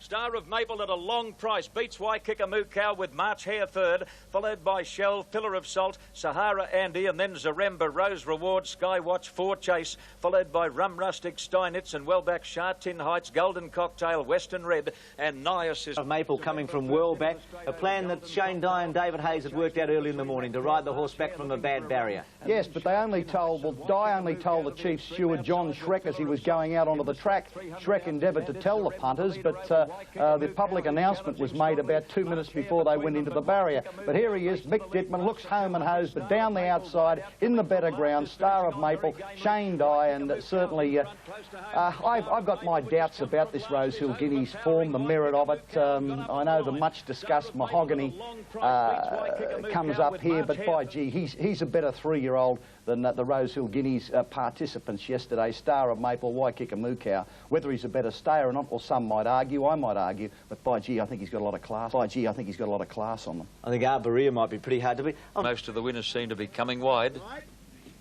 Set. Off and running in the rider, good start, and Telesto, as usual, straight out the back. Skating began brilliantly and bounced out in front of the heavyweight, followed by Sir Bernard. Al Akbar coming over from a wide alley. Just behind those, Javelin, Big Dreams on the fence, getting into a handy spot on settling down, and then Deposition, followed by Soho Square. Alderson is next, and then Burst and Pharaoh. A long way back, Golden Sword, followed by Mr. Door and Kingston Bay. Now, we know Telesto likes to relax a bit in the early stages, but he's really gone to sleep today, and he must have been 8 or 10 lengths away last when they settled down. On the first turn at the 900 mark, and the heavyweight on the outside shares the lead with Sir Bernard. 2 lengths away, Al Akbar on the outside of Big Dreams. A gap then to Javelin, followed by Skating. Further back is Alderson, and then Deposition and Soho Square travelling a bit deep, followed by Burst, Kingston Bay. Then Mr. Door, followed by Pharaoh and Golden Sword. And Telesto is now tacking on at the tail of the field as they come around the turn. Sir Bernard and the heavyweight of the joint leaders into the straight over Big Dreams. Al Akbar about to go up and join them. And then Alderson, followed by Skating, and further back Burst and Soho Square, and Telesto sticking near the fence as they turn for home.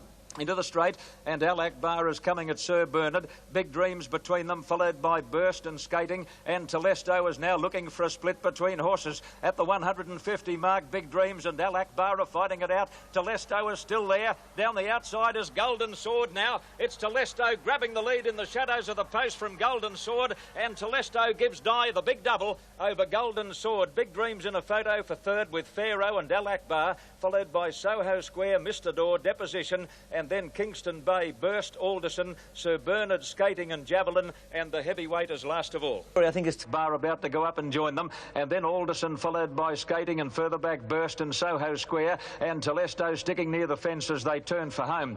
Into the straight, and Al Akbar is coming at Sir Bernard. Big Dreams between them, followed by Burst and Skating, and Telesto is now looking for a split between horses. At the 150 mark, Big Dreams and Al Akbar are fighting it out. Telesto is still there. Down the outside is Golden Sword now. It's Telesto grabbing the lead in the shadows of the post from Golden Sword, and Telesto gives Di... The Rosehill Guineas was Shane Dye's third Group 1 winner of the season.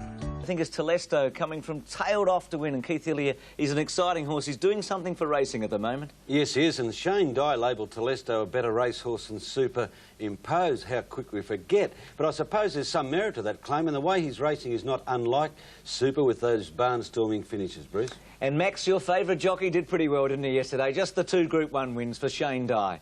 Yes, I've got to give him 10 out of 10. Certainly his win on Telesto was memorable. His win was the feature at Rosehill yesterday. Well, we picked them up where he is nearly tailed off. I thought Golden Sword's run was just brilliant as well. Golden Sword is 4 from the right now. He gets a checkered run in the straight. And bring Di home for us, would you, Maxie, in the pink colours? Yes, well, over near the fence now, trying to get a run through, going very close to the fence, into no man's land. But Di switches out. Watch this closely as he switches out, because there is a traffic jam and he's in trouble. Oh, go. But now down the outside, but rapidly picking him up, Golden Sword, but he's just got that little bit too much dash. Golden Sword not fit enough on the day, a very good run, certainly not as spectacular as Telesto. I think Telesto handled the ground better. I think Telesto was fitter. Return bout in the Doncaster. I know Telesto meets Golden Sword 4 kilos better, but I wonder whether it's just enough. But I do hope that it is Telesto and Di in the Doncaster, because they are a spectacular combination. Max, if both Golden Sword and Telesto make their runs together, I'm a bit with you, Max. I know Telesto's down to 51.5. I think Golden Sword's got more improvement in him, and I think he might just beat him home in the big one, the Doncaster. They Quinelled the Epsom, didn't they? But, gee, 5.5 kilos. I wonder if St Covert could be messed up by a speed horse by Lord Jim. Mr Vitality, by the way, will trial tomorrow, and Max marks him up at 7-1. Just before we go to Melbourne, a quick tip for... OK, let's go to Moonee Valley. Off and running, and Tricky Alibi missed the start badly, and as a clear goal, Fraternity 4 chased Darbass and Tricky Alibi into the straight. Western Red allowed to come about 4 horses off the fences, about to be tackled by Mahogany. Hall's got to get busy, although he is peeping over the left shoulder. Tenner's running on strongly with Sable Dreamer, but Mahogany goes right on by and dashes to the lead past the 200 over Western Red, followed by Tenner and Sable Dreamer, but home goes Mahogany. Mahogany putting a gap in them in the last bit, is racing away, and he's going to win the Tulloch Stakes in a breeze. Mahogany by 3 lengths. Looks like Tenner second, third's close, Sable Dreamer wide out, or Western Red. Then Fraternity, Darbass plotted home, followed by Bellotto Gull, K Cornet, and then Democrat and 4 chase, and a long last Tricky Alibi. Well, Ken, that's the real Mahogany we saw today. Yes, John, he stood up to be counted today. He's got a pretty good motor when he's on the job. He's top class. He's going to be very hard to beat in the Derby, particularly if they run it at a dawdling pace. I've always had my doubts about him as a stayer. His quality, never. And this is mahogany quality. Could I ask you a hypothetical question? Do you think he could win the Doncaster as a 3-year-old? I'm thinking about Poetic King. Could he win the Doncaster mahogany? Yes, he could win anything. Because that's he's a miler, don't you think? A mile and a quarter horse? Well, yeah, that would be my preferred distance, but of course there is a little weight deficit in the Doncaster to take into consideration. About Arborea and the Group 1 answer. This was one of the shock failures of the day. Capchat looks like she's Sparkling Special on the outside of Arborea, and then Swift Falcon and Capchat. No Bellotto taking off is carted very deep on the corner, followed by Tiggy Touchwood, and then Thrilling Day and Sky Watch as they turn. Straightening up, it's Royal Aria and Alcove clear of Tiggy Touchwood. Arborea's under a bit of pressure now with 300 to go, followed by Thrilling Day, and further out Capchat, and here comes No Bellotto down the outside with a big run. Alcove hit the lead from No Bellotto. Sky Watch on the outside. Arborea between horses, not doing enough. 100 out. Alcove tackled by No Bellotto. It's Alcove just in front. No Bellotto and Sky Watch won't pick her up, and Alcove wins the handset. Alcove's win gave Flemington-based trainer Tommy Hughes Jr. his first Group 1 success. Ridden by one answer. This was one of the shock failures of the day. Capchat looks like she can't stay unless there's an excuse we don't know about. Now Alcove, who had run second in the Wakeful Stakes, she's outside the lead at the moment, but had only run one lowly race at Flemington in May last year, took it out. This was not the real Arborea. Early in the race, she threw her head around. She refused to settle. She does have mouth problems. She just did not fire yesterday. She's a much better horse than that. Clary Connors will tamper with a gear, perhaps put a cross nose band on, rings, but we'll try and get the old Arborea back. That's not Arborea. Now, she got into a bit of buffeting in the straight, but she just didn't fire yesterday. Looked good, looked much better than she did at a previous start. Constant Flight? Constant Flight, getting back to top form, but certainly has had setbacks, but if she clicks, she's still going to be a force in the Oaks. I think the best filly will be missing. For his first win in Australia's Premier 2-year-old race, trainer David Hayes saddled up 4 runners in this season's $2 million Tui's Golden Slipper. His runners included the favourite St Covet and the Blue Diamond runner-up Mr Vitality, who came into the race only after Connections paid a late entry fee of $100,000. The Lee Freedman-trained Dan Zero had bypassed the Blue Diamond to concentrate on the Slipper, and it was this colt. St Covet at 7-2, Lord Jim is at 10-1, out to 11-1 now. Mr Vitality still at 8s, about 7.5 really, but $8.80. Dr Zachary is at 14-1, Dan Zero at 5-1, he's held his place. Marwina at 10-1, Races Edge 33, Zenaletti 100. Golden Slipper Stakes, the big race of the day, my race. I've won 4 out of the last 5, and I'm sure I can make it 5 out of the last 6 today here on St Covet. It's very important to draw a good barrier in the Golden Slipper because you can't afford to get wide. The biggest thing, though, is to stay out of trouble. I'm on a leader, St Covet. He'll be out of trouble. He loves the sting out of the track, and I think he can win. Watch out for a horse called Dan Zero. He'll be finishing on very, very strongly with Greg Hall on, and he's the danger. Off in the Slipper. Rosa's Path on the outside is one of the first out. Quickly into stride. Races Edson covered is away brilliantly, and so is Lord Jim. Stonebrook Meadow showing surprising pace in the early part. Dr Zachary, Hurricane Sky, Dan Zero not too far away when they get going. At the head of the others, Stonebrook Meadow got barrelled. He was Polak, Stonebrook Meadow, and he fell straight back through the field. These leaders are flying. Lord Jim's in front, more than a length to St Covet. 2.5 to Races Edge on the inside of Hurricane. 2.5 to Races Edge on the inside of Hurricane Sky, followed by Marwina, Dan Zero, Rosa's Path, Dr Zachary. At the head of the others then is Zanaletti as they come down to the home turn. Mr Vitality midfield under pressure. Moment's Pleasure out very deep, and then Charlie Bubbles. Powiak is a mile back, followed by Restive, and then Stonebrook Meadow and Tayara. Into the straight, Lord Jim the leader, St Covet on the outsiders, going after him. 2 lengths away, Races Edge, followed by Hurricane Sky, and Dan Zero pulled right out to the middle of the track, is starting to warm up now at the 200. Lord Jim headed by St Covet, but here comes Dan Zero. Dan Zero down the outside is about to swamp these leaders. Dan Zero coming at St Covet. St Covet is kicking again. It's St Covet and Dan Zero. They hit the line, heads up, heads down. I reckon Dan Zero a breath to St Covet in a head bobber. Now third probably right. Zero coming at St Covet. St Covet is kicking again. It's St Covet and Dan Zero. They hit the line, heads up, heads down. I reckon Dan Zero a breath to St Covet in a head bobber. Now third probably Races Edge in front of Mr Vitality, and Hurricane Sky is right up there with them, followed by Restive, Moment's Pleasure. Then Lord Jim, Dr Zachary, Marwina, Zanaletti, followed by Charlie Bubbles, Rosa's Path, Stonebrook Meadow and Powiak. disappointing at the tail of the field in the 1994 Tui's Golden Slipper. What a tight ladies and gentlemen. Oh, Ken, what a thriller. It's a head bobber, but I reckon Greg Hall has snared his first slipper. No doubt about it, John. Dan Zero on the outside and boy over Hayes.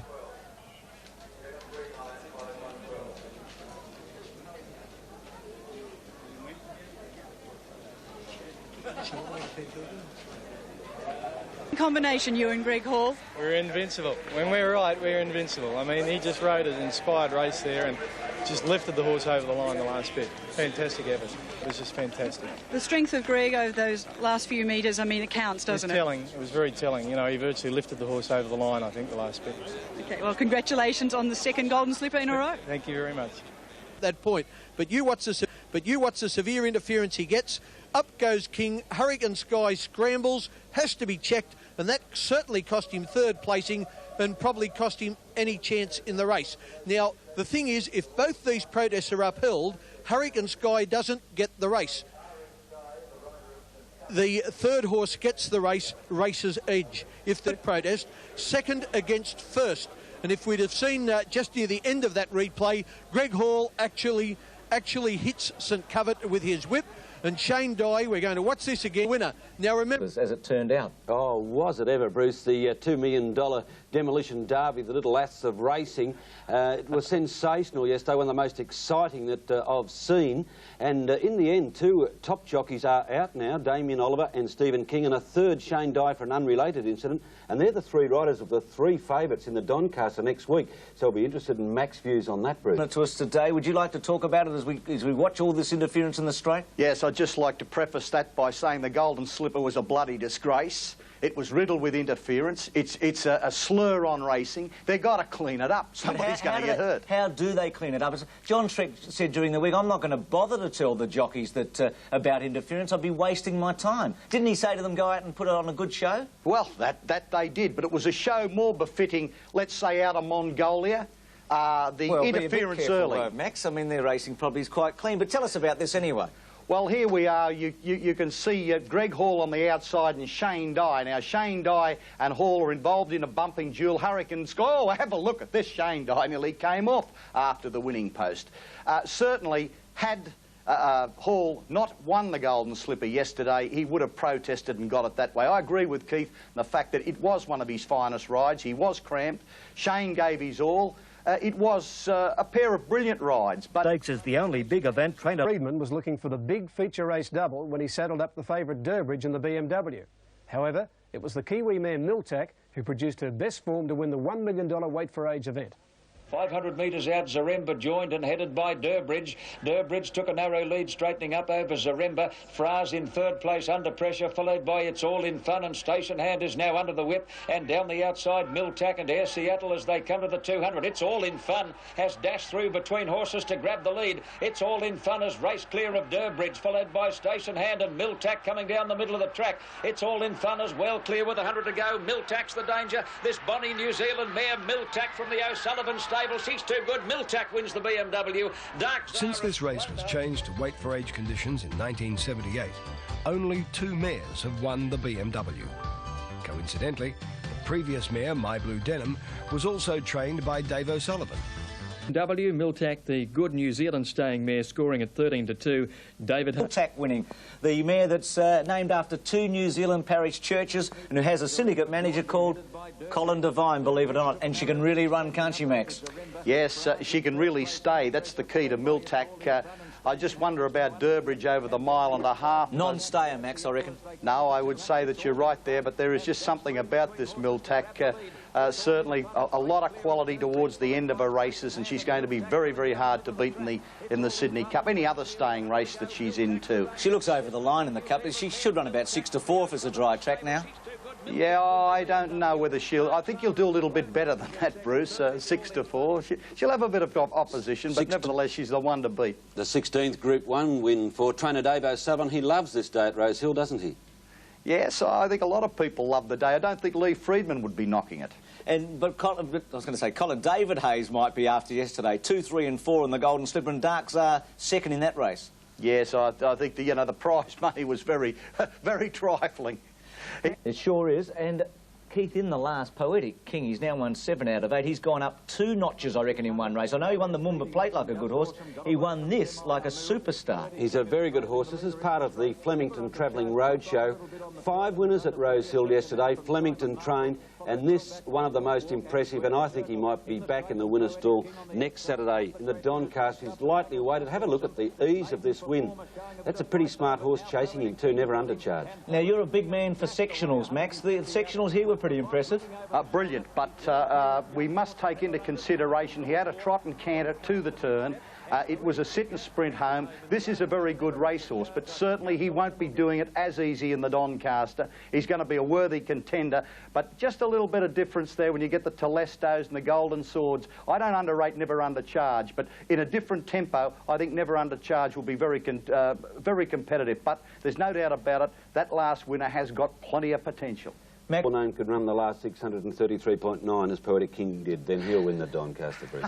With a trot and canter in front, I reckon a lot of horses can. Max, if you keep talking, someone's going to pull the chair. Every state has its own version, with the AJC.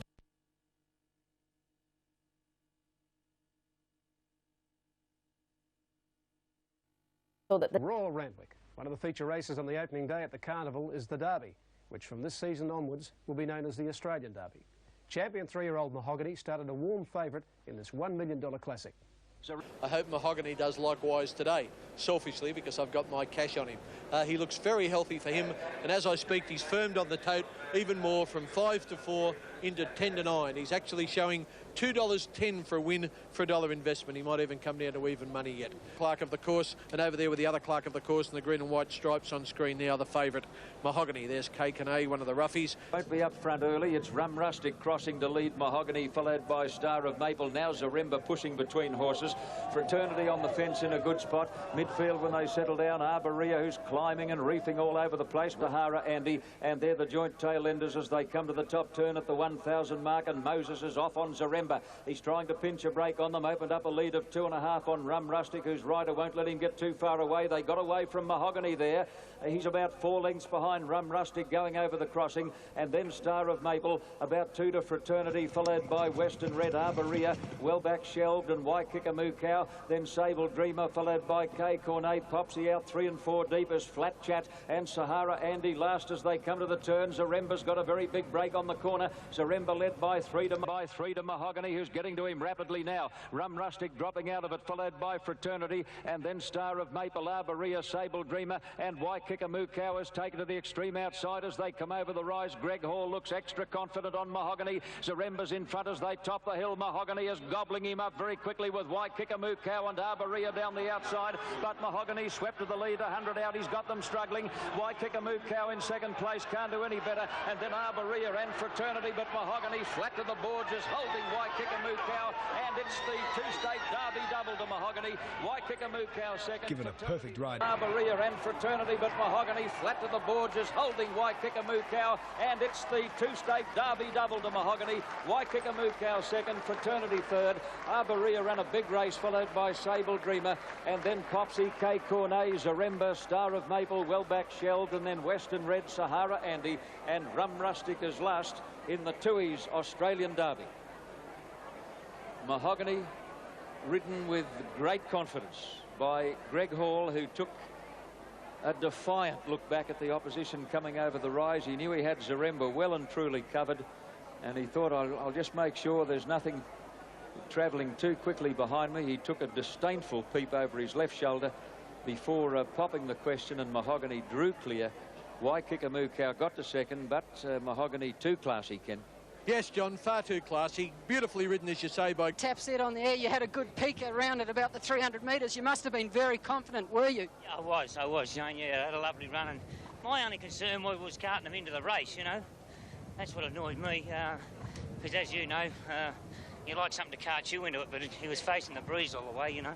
Well, Waikikamu was getting you, but you really held him off, and the horse was just too good. And congratulations on you, another fine ride, and you are certainly a Group 1 jockey. Good on you, Shane. You're not bad yourself either, buddy. Thanks, mate. Confirm himself as a great champion in Mahogany. I'd love to have been there. Well, 38,000 people were at Randwick yesterday, Bruce, the biggest crowd since 1979. I missed my first in 20 years. I want to ask you too why you jumped off Mahogany. You were Mahogany Max, a foundation member of the Mahogany Fan Club, self-appointed president. But when it comes to the classics, you're the first to bail out. Price had something to do with it, Keith. When all you people got onto the bandwagon, I decided I'd get off wrongfully. But nevertheless, a very fine win yesterday, and certainly Mahogany is superior to any other three-year-old in Australasia. But it'll be interesting to see how the three-year-old form next season works out. Did look home on the turn, didn't he? Yes, I don't want to take anything away from Mahogany. I think he's a great three-year-old. I still... no, I'm not going to make any further comment. He's a great tee-year-old. You've got a doubt there, Max. Why? Well, because he didn't go zip here about 38 and a half. You know, it wasn't... you know, why bag a top racehorse? And I'm not going to bag him. I'm not trying to bag him. I'm trying to keep it in perspective. But a very fine win. As I said before, the best three-year-old, but by gee, again, the AJC Derby yesterday did racing no credit. Well, did no credit because of this incident early, Max. I mean, the interference, particularly to Jim Cassidy on Star of Maple, very severe. Cassidy out now for a long time with injuries. Greg Hall out with a long time. Now, Hall in the Packer colours, the Packer family colours, not the Lloyd Williams. You watch him with the red cap, with the green and white, coming across now, and Max, this is where it all happens. Yes, and there's certainly the fact that Zaremba on his inside is going very ungenerously, I think, contributes look at Cassidy, to the problem. Look at that there. Now, it's the point. Oh, look, Cassidy's lucky to stay in the saddle. And Fraternity on the inside crashed into the running rail. I would have liked you to have seen the head-on shot of that, but being an appeal by Greg Hall, the stewards wouldn't release it. But it was very, very severe interference, and there is no doubt that in any other country in the world, following interference like that, Mahogany would have lost the AJC Derby. But now, we don't really want that to happen here, do we? We've had 100 years of racing. Well, fair play, definitely. Is the rest, Bruce, is the rest of the world wrong and we're right? But it's something to consider. I take your point. And I don't think Greg Hall, there were other contributing factors. But when you get back to the classic off Mahogany for any of that interference, surely. Would you have taken the changed the golden slipper placings? Look, something's got to be done, Keith. It's already all very well saying, oh, you can't do this. It's been all right for 100 years. Australian racing now is becoming the laughing stock over the world because of the amount of interference we have. The Grand National Steeple in England last year, that's a laughing stock, not yeah, Australian but it's not racing. Through interference, Bruce. No, but it's through archaic methods. You were saying a moment ago that we're not catching up with the world. We're far in front of the world, aren't we? Well, in many aspects, but certainly not when it comes to clean racing. I spoke to Lee Friedman after the race. This is what he had to tell you, Max. Well, Lee, where to now for Mahogany? Good spell, Max. He's earned a spell. Yeah. And next preparation, you'll undoubtedly switch him to sprints. Obviously, switching to sprints in the early part, but I think he looks an ideal Cox Plate horse to me. Well, he looks an ideal horse for just about anything, but do your horizons extend beyond Australia as far as Mahogany is concerned? Yeah, I would give it some serious thought, but Lloyd Williams is not really one to want to race his horses overseas. He gets a lot of pleasure out of them racing here, and he thinks there's a lot of money here, which there is. And for the time being anyway, he won't go overseas. Just for the record, Max, I agree with you. I still think he's a better miler than he is at a mile and a half horse, but we're not going to go into that. Getting out a little towards 14 to 1. Golden Sword, rock solid at towards 14 to 1. Golden Sword, rock solid at 9 to 2. $5.50. He has come in a little, just over 50 to 1. Pharaoh 14 to 1, Burst 40, Kabora back out to 14 to 1, Excited Angel almost 30 to 1, Al Akbar 7.5 to 1, $8.50 for $1 investment. Square the Circle is at 80 to 1, Telesto 13 to 2, we can almost make that 7 to 1, about $7.90 now for $1. Rooseland at 100 to 1, Poetic King $3.80, solid favourite at 11 to 4, and 30 to 1, Mr. Line favourite. And looking at him here in the enclosure, he looks well, and Glenn Boss, I'm sure, will ride him well. And a big, big, big plus. He's trained by Lee Friedman, that master of Group 1 races, and as you know, Lee has already trained the other Group 1 winner of the day, the AJC Derby. There, grab your eye. Telesto, he looks lovely, but he's got the job ahead of him, Ken. You know, horses aren't making up ground at all. Kingston Bay, the inside runner. Off in the Doncaster, Telesto straight out the back, and back with him is Kabora. Primacy bounced out in front at the start. Telesto in the run to the first turn. The New Zealand mare Dopf went to the lead. Dopf in front by a bit more than a length to Primacy. Poetic King is getting over to be third, one off the rail on the outside of Al Akbar, and then Ruslan followed closely by Quadrado, then Mistador, Kingston Bay, Pharaoh, midfield off the track, Square the Circle, followed by Never Under Charge, A Gap to Burst and Golden Sword, followed by Excited Angel, then Kabora, Mahanui Lass, and a length away last Telesto, who's now tacking on as they come to the 700. Telesto, who's now tacking on as they come to the 700 mark, nearing the turn, and Dopf is the leader over Primacy. Al Akbar third, Poetic King is fourth, followed by Ruslan, and then Quadrado out very deep, Square the Circle, followed by Kingston Bay, going well but has nowhere to go at the moment, and then Mistador, Pharaoh, Excited Angel, widest of all on the turn into the straight. Golden Sword is waiting for the cutaway, and tagging him through now is Telesto as they come over the rise, where Poetic King dashed to the lead. Poetic King has burst to the lead from Never Under Charge. Excited Angel down the outside, and then Ruslan and Al Akbar and Telesto right behind those leaders. Poetic King tackled by Kingston Bay, Excited Angel, and look at Pharaoh. Pharaoh coming down the outside, might tip them all out. Kingston Bay, Pharaoh, Telesto getting up on the inside of them all. Close Telesto, Telesto or Pharaoh. I think they've just beaten Kingston Bay in the centre. It's a Never Under Charge, Excited Angel down the outside, and then Ruslan and Al Akbar and Telesto right behind those leaders. Poetic King tackled by Kingston Bay, Excited Angel, and look at Pharaoh. Pharaoh coming down the outside, might tip them all out. Kingston Bay, Pharaoh, Telesto getting up on the inside of them all. Close Telesto, Telesto or Pharaoh. I think they've just beaten Kingston Bay in the centre. It's a desperately close one. Poetic King is close up, followed by Golden Sword, and then Never Under Charge, Kabora, Excited Angel, Ruslan, followed by Mahanui Lass, Al Akbar, followed by Mistador, Burst, Square the Circle, Primacy and Dopf, and Quadrado is last in the Doncaster of 94. Has he got there or not? I thought Pharaoh was going to blow him away down the outside. His run might have ended. I don't know. Telesto is showing $8.30 and $3.40. Pharaoh is showing $15 and $3.50. Now let's watch this as they come to the line here. By gee, I better not sell Kingston Bay too short either. I just had the feeling that he in the middle. Oh, Ruth, I'd blow to find. My God, he's not beaten yet either, Kingston Bay. Oh, you've never seen a finish like this in your life. What do you think, Ken? Very, very close, John. Watching it with the naked eye. With the naked eye, I thought it may have been Telesto. They're the three. The judges called for a developed print. He couldn't work it out at Shore. Now let's see as they hit the post. I was going to say Pharaoh was out of it, but he seems to have got a good stride in here, right on the line. Oh boy, I'm sticking with Telesto, but the horses on the outside are often favoured at Randwick. What do you think? Print. Yep, second developed print has been called for by the judge. Now that is unprecedented. A second developed print. That means he's got the magnifying glass working overtime. Nobody knows. 9 got it, Pharaoh. Number 9, Pharaoh, on the outside, has won the Doncaster, ridden by Gavin Eads, trained by Gay Waterhouse. She's had the horse for 2 weeks. 4, I beg your pardon. Number 6, Kingston Bay in the centre, second. And Telesto third, but the margins are going to be minute. Tommy Smith watching $411.30. Pharaoh today having his 37th start. He's been a model of consistency, an absolute model of consistency. 37 starts for 8 wins, 9 seconds and 5 thirds. What a day of racing at Randwick, one of the very best. A finish that will be unforgettable. It was a bit like Imogil Grand Cityman Like a Lover, going back a lot of years in a famous race in the Derby. As always, Max, you've seen a lot of Doncasters, a lot of Derby days. How does this one compare? Oh, undoubtedly one of the best. No, the best. I don't think there's ever been such a thrilling day's racing, and certainly the emotion of the occasion was outstanding. There's perhaps one aspect where Gay Waterhouse surpasses her father, and that is the joy of winning. And that's pretty good because Tommy knows how to win. He's never wearied of winning, but by gee, Gay's performance yesterday was something right out of the box and right from the heart. She really loved that Doncaster. Max, as I said, a good call. Look at this, Max. Drive to the line. Yes, we must point out, though, Bruce, that the unlucky runner of the race was undoubtedly Golden Sword.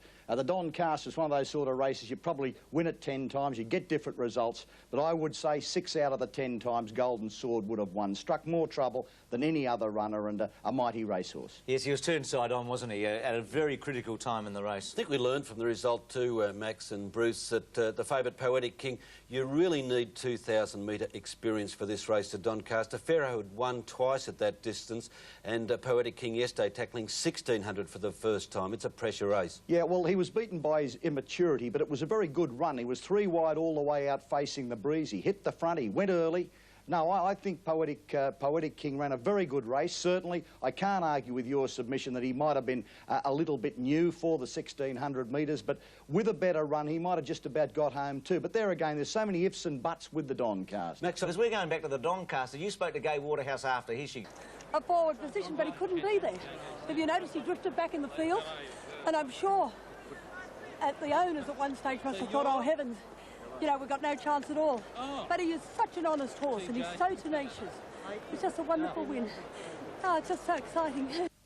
Isn't she gorgeous? She's a wonderful woman, isn't she, Gai? After everything she's gone through to get a licence, it's just great. And for Gavin Eads, Keith, who you've had a fair bit to do with over the years. I have too. It was Gavin's first Group 1 win, but I've got to say, Gai Waterhouse is so popular in Sydney. I think she's something special too, and I couldn't help just phoning this morning and leaving a message of congratulations. It was marvellous. Well, you might have noted that she was slightly breathless. She noticed that nobody was leading Pharaoh in after the Doncaster, so Gai has sprinted from one end of the enclosure to the other to lead Pharaoh in, and I would say her sprint was quicker than Pharaoh's at the end of the Doncaster. Gavin Eads continued his... The second day of the AJC's Carnival featured the return clash of Dan Zero and St Covert in the Sires Produce Stakes over 1,400 metres. Dan Zero starting to work into it now, still giving the leaders about 7 lengths, and well back Blevick and Last Buy as they turn for home. St Covert is first over the rise from Dapper Magic on the outside. Jack Saw Better on the fence, immediately under pressure, and then Dr. Zachary followed by Restive, and Dan Zero is now putting in a long run. He wants to lay in a bit. St Covert has burst well clear at the 200 mark. Dan Zero's running into second place. He's taking an age to get out after St Covert. He looks pretty weary, Dan Zero. St Covert is clear inside the 100. Dan Zero's struggling. He can't do any better, and St Covert's going to win the Sires. Good on you, Wayne Harris. St Covert beat Dan Zero. Blevick has come from last again. Ridden by... But beat Dan Zero. The popular hoop Wayne Harris, fortune led to his 4th Group 1 victory. 3 jockeys before him unable to take the ride. Jimmy Cassidy was got injured Saturday, and Shane Dyer was suspended and couldn't take the ride for Jimmy to get on, and then Shane Scriven was booked and couldn't make the weight. Fairy tales do happen. Wayne Harris, St Covert's strong win in the Sires, gave trainer David Hayes 10 Group 1 wins for the season. With 6 wins and 2 seconds from 8 starts, this grandson of Lusk and Star was one of the star 2-year-olds of the season. Over the past 3 seasons, the New Zealand horse Prince of Praise has been a regular visitor to Australia. Previously successful over the Randwick Mile, the 5-year-old achieved the most significant victory in his career in the All-Age Stakes. Coming around the turn, Prince of Praise, the leader. Soho Square getting closer. March Hare in 3rd place as they turn for home, being hard-ridden, followed by Skating Skillful Star. Then it's All in Fun, Zinders and Deposition pull to the outside. Telesto is about to come into the clear, but he's a mile back as they top the rise. Prince of Praise tackled by Soho Square. March Hare behind them. It's All in Fun, hard up against the inside rail. Telesto can't win. 100 out. Prince of Praise fighting back. He's grabbed the lead again. Prince of Praise forging clear, and here is a boil-over in the All-Age Stakes. Prince of Praise ran them off their feet to beat March Hare. 3rd's close. Romany Conti or Ridden by Craig Carmody, Prince of Praise defeated some quality opposition in the All-Age Stakes. The 5-year-old is a son of the Habitat stallion Crossways, whose progeny also includes the multiple Group 1 winner Viandacross. Prince of Praise. While Gavin Eads had to wait a long time to ride his first Group 1 winner, the second of his career came around much quicker. Just 2 days after his memorable Doncaster victory, Eads piloted Jetball to success in the Galaxy. And then Kiliad and Wellback Sublimate, Clan O'Sullivan. Katana's about 2nd last on the turn and slight chances a mile back. Straightening up and Brawny Spirit, the leader over Stormy Regent with Giant Slide 3 deep. Off the track, Jetball. On the fence coming over the rise then is Simpose. Right behind those Kiliad, followed by Royal Discard as they top the hill. There are plenty of chances. Brawny Spirit just the leader. Simpose getting the rails run. Wider out Jetball. Royal Discard is now coming through in the middle. Brawny Spirit just the leader. Jetball is thundering down the outside. He's got him. Jetball takes the lead close to home, and the Doncaster jockey, Gavin Eads, wins another one as Jetball races away to beat Brawny Spirit with Simtoes third. Jetball confirmed his ranking as one of the best 3-year-old sprinters of the season, with a strong win over the older and more experienced horses. With 7 career victories, this son of Masqué was retired following his Randwick win and will commence study. Jetball winning by a length and 3/4. The favourite Brawny Spirit was second. And at the day of the Australian Jockey Club's Carnival featured 3 Group 1 races. The VRC Oaks winner Arborea and the New Zealand Derby winner Popsy shared favouritism in the AJCX. However, with track conditions favouring horses racing near the lead, both fillies found it difficult to get into the race. Over Alcove and Cedo Flowerian, then Sparkling Special. Constant Flight 3 and 4 deep on the turn, followed by Tiggy Touchwood, and then Booked, followed by Popsy, and Arborea's in front of only a couple as they come over the rises. Now pulled to the extreme outside. She'll have to do something sensational. The leader, Thrilling Day, headed now by Alcove. Alcove takes the lead at the 200 mark. They're clear of Cedo Flowerian, followed by Constant Flight, and Arborea not doing enough, but Alcove shot clear. She's got the Oaks well and truly won. She's coming right away in the last bit, and Alcove bolted in. Cedo Flowerian second. Book might get bolted in. Cedo Flowerian second. Book might get third, a breath in front of Constant Flight, and then Sparkling Special, followed by Rose Reward, then Thrilling Day, Oaks Day, from Arborea, Tiggy Touchwood, Skywatch, Nobelotto, Wellback Popsy, followed by Royal Aria, and Reign of Honour last in the AJC Oaks for 94. And Alcove made it a Group 1 winning double after winning the Ansett Stakes at Rosehill, then come out and won the AJC Oaks. And as we pick them up on the turn, she's just gone to the ropes. Well, the Oaks, the pace also farcical early yesterday, and the best performed fillies didn't flatter, especially the New Zealand filly, Popsy, who was heavily backed, and Alcove, who we thought may have been a suspect stayer, stayed, as it turned out, like a mother-in-law. Here's the Oaks. Thrilling Day, the leader. Did the right filly win the race? Oh, these events are being run at a ridiculous pace. I've got to hold the jockeys to ridicule here. You can't give front runners in these sort of races this sort of start at that sort of tempo. Alcove is very good. I think she's going to be very competitive in the spring, but certainly it was flattered by the pace. She can take up a position, that's an advantage, and Patrick Payne did ride the ears off his rivals. OK, there's Patrick Payne having a very easy win. 2 1/4 lengths the margin for Alcove, trained by Tommy Hughes Jr.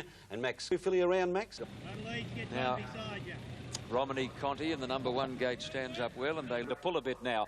Durbridge is being rated beautifully in front by Simon Marshall as they go onto the top turn, led by a little more than 2 to Soho Square, a length to Fra, a half then to Pharaoh on the outside, 1 1/2 Romney Conti ahead to It's All in Fun, a length and a half Marrakesh, and a neck away on the outside Kingston Bay. Over the crossing at the 800 mark, and Durbridge is now clapping on some pace. He kicked away 3 lengths to Soho Square, and neck back is Fra on the fence, nearly 2 to Pharaoh and Romney Conti together, followed by It's All in Fun and Marrakesh and Kingston Bay last, but Simon Marshall says catch me if you can.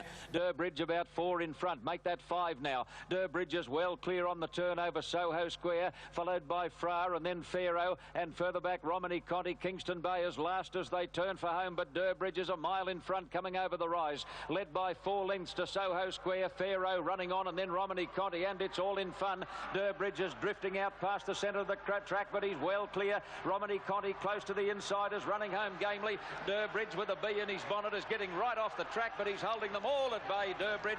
He's done a few things wrong, but he bolts away with the Queen Elizabeth Stakes. Durbridge first, Romney Conti second, Marrakesh... Turning the race into... Durbridge first, Romney Conti second, Marrakesh a breath away third, finishing quickly. Then Soho Square and Pharaoh, from Kingston Bay and further back Fra, and It's All in Fun pulled up with the tail enders.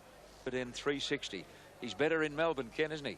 Oh, John, but he goes all right here. He's clearly the best 2,000-metre horse in the country, and isn't it great to see a jockey with the confidence to set his own speed, not be frightened to hold him, or be too frightened that he can't hold the horse back to the others that he's... Tactics that Durbridge would go out like that?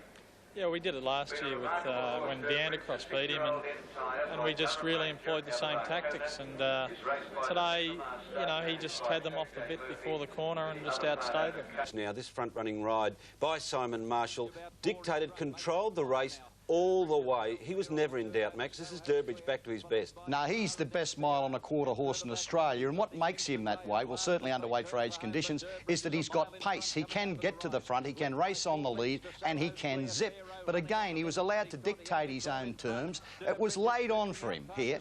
I'm not saying that any of the rival jockeys could have won the race by taking him on, but certainly they had no chance letting him coast along in front as he did. Very good wonders there, very Max. good ride. Yes, he's getting off the track, but never in danger of defeat. 16 wins now for Durbridge. That was his 55th start yesterday, and he now has rejoined Mahogany for the contest for Horse of the Year. Which way would you vote at this stage? Oh, no, I'll think about that. Perhaps Mahogany, but when you look at Durbridge's mile and a quarter form, his consistency, it's pretty hard to fault. Thanks, Max, and this is... Let's have a look at the running of this year's Sydney Cup.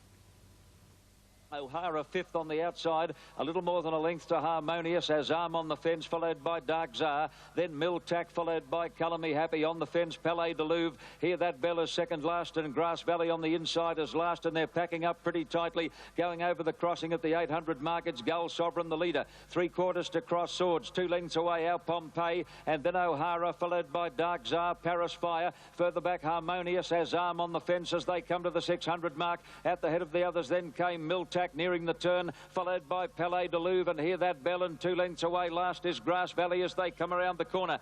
Gull Sovereign first into the straight over Cross Swords. Our Pompeii a length away, flat to the boards, followed by O'Hara, and Dark Czar sweeping around the outside as they come over the rise. Cross Swords went to the lead from Gull Sovereign. They're nicely clear of our Pompeii. Dark Czar and O'Hara look to be struggling, followed by Paris Fire with Azam, and here that Bell down the outside. Gull Sovereign and Cross Swords are fighting it out. Cross Swords goes to the lead inside the 100. Here that Bell is charging down the outside. Cross Swords in front and thrown over the line by Eads. Cross Swords wins the cup. Another one for Gavin Eads. Cross Swords beat Here that Bell. Third's a photo. Azam is there with Gull Sovereign. Master on Pharaoh and the Galaxy on Jet Ball, it was the third Group 1 victory in 7 days for Gavin Eads, and he was quick to claim a brand new nickname. Group 1 Gavin. Well, well, well, I didn't think I can do it. Have a look at me now. The Gavin Eads celebration style has become a popular sight in Sydney. Even losing punters clapped him back to the mounting yard. Punters who backed the winner, Miltac the unplaced favourite. Beat this young fella. Another Group 1 for Gavin Eads. He won the Doncaster. Would he wake up this morning and pinch himself?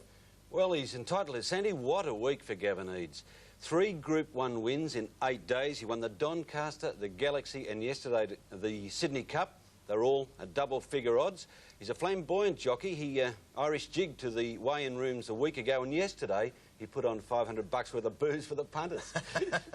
I wonder whether the slow pace early cost Here That Bell a Sydney Cup win. Oh, there is no doubt that Here That Bell should have won the Sydney Cup. Here That Bell is probably one of the best things beaten you've ever seen in a big race. Now, that's not only my opinion, that's the opinion of John Schreck. He did tell jockey Larry Cassidy, he went over the ride very closely and said, really, that's unacceptable. I'm a little bit sympathetic with Cassidy because, as you pointed out, Keith, the race was run at a farcical pace. 0.8 the time, Max. Miltac, same boat, too slow early for the New Zealand mare. She pulled up lame. Of course, anything that got back was going to be inconvenienced. Keith, they came... Very start. About to release the field. They look good and they're off. And a beautiful start. They came out. Alouette speeding up, puts on a bit of pace going over the crossing, led by 2 lengths to Euphoria, with Mr. Vitality on the outside, a bit more than a length to Code, followed by Blevick in a good spot, and then Allegro, and further back Chanted, followed by Talaga, Dane Win well back, and Hard Ridden, followed by Warning Siren and Deja Slew.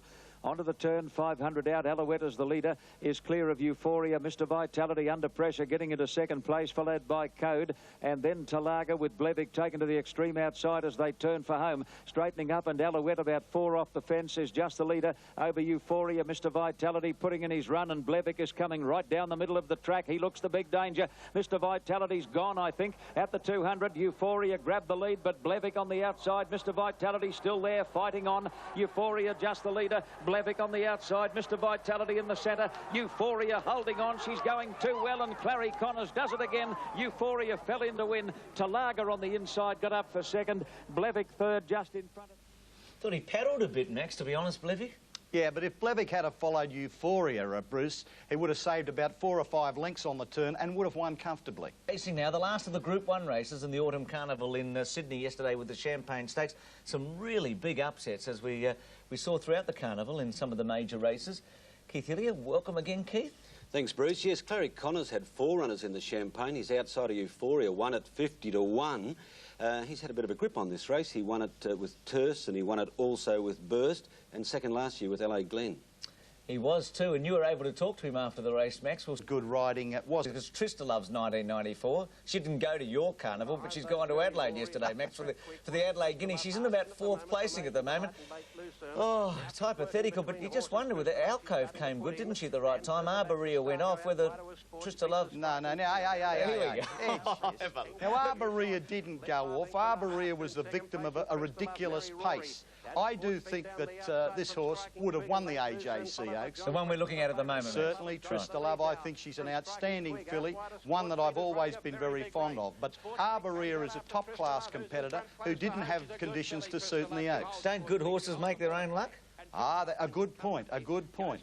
But nevertheless, when you're ridden to be a stayer and there's no pace in front, well, there's not a great deal the horse can do about it. That's jockey trouble, isn't it? I think she's the best filly in Australia. The Bart Cummings-trained Trista Love bypassed the AJC Oaks in favour of the Australasian Oaks at Morfordville in South Australia. Trista Love started a warm favourite. But Trista Love, given a lynch of rain, has slipped to the lead. Pindy's coming out of the pack running on. And there too was Our Mess. They've got away from Pre-Packer's Dream. Pindy's a bit of a threat. Trista Love, the leader. Pindy's running a big race. Our Mess further back to Futile. He's had to go for Trista Love. Pindy's run a very cheeky race. Trista Love will hang on. It's going to get the money, I'm sure. But what a run by the bolter, Pindy. It's Trista Love winning the Schweppes Group 1 Australasian Oaks. A length and 3/4. Pindy, a huge... Trista Love's easy win gave Bart Cummings his 5th success in the Australasian Oaks. And jockey... Trista Love winning again in the Australasian Oaks. I like that Trista Love, don't you, Keith? I think she's an outstanding filly. Been in love with her for quite a while. Bruce, yesterday she really went for a stroll. She won by 1.5 lengths. She has a terrific record now. She always had the Australasian Oaks in her keeping. I wouldn't be getting too carried away with Trista Love. I think she's a good filly, but I question the depth of 3-year-old staying form, particularly the fillies. What did she beat yesterday? She was 2s on. She won like a 2s on chance, but by gee, I think the opposition was very questionable. Look at the Kitchens Cup and see what you think about Bint Masquet and Bucks Pride, who's a mighty horse at Doomben. 4 abreast at the first corner, Cape Stad, Bint Masquet, Bucks Pride, Archie Keelia, Eads is 4th, All Our Mobbers 5th and Big Dream 6th on the inside. Then Music Switch and Sublimate, followed by Silver Neon, Baggio and Burst Unequal. Deposition a long way back with Slight Chance, followed by Diamond Harbour and last is Grand Trick. 600 out, Bint Masquet, the leader, a half Cape Stad on the inside. Bucks Pride 3rd, Archie Keelia 4th but deep, and then Big Dreams on the inside of All Our Mob. 2 away, Baggio, followed by Silver Neon, Music Switch and Burst and Sublimate and Diamond Harbour a long way back.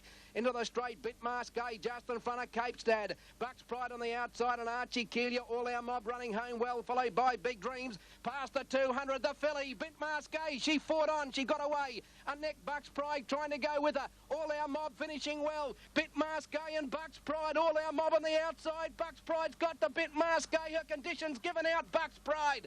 Bucks Pride has beaten Bint Masquet and All Our Mob, but a great run first up, the filly. Then came Baggio, followed by Big Dreams.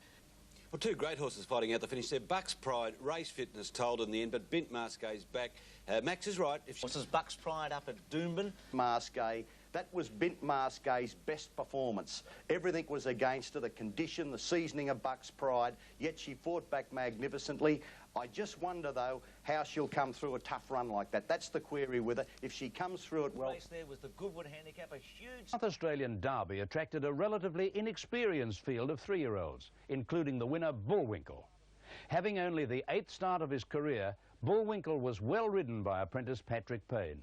Centico behind those, Bullwinkle to the outside, Sportsbeat tracking up. In the middle is Vistago, looking for room, striking Twig, followed by Pax Matt Will. Then Consortium under pressure to the outside. My Trista Lad is well back in the field at the moment, doing nothing. And then came out wide to Seclude, Pax Matt Will ahead of it. Down to the 200-metre mark, and Bullwinkle and Centico go to the leaders now with Battlehawk, striking Twig the rail, and Sportsbeat out wide.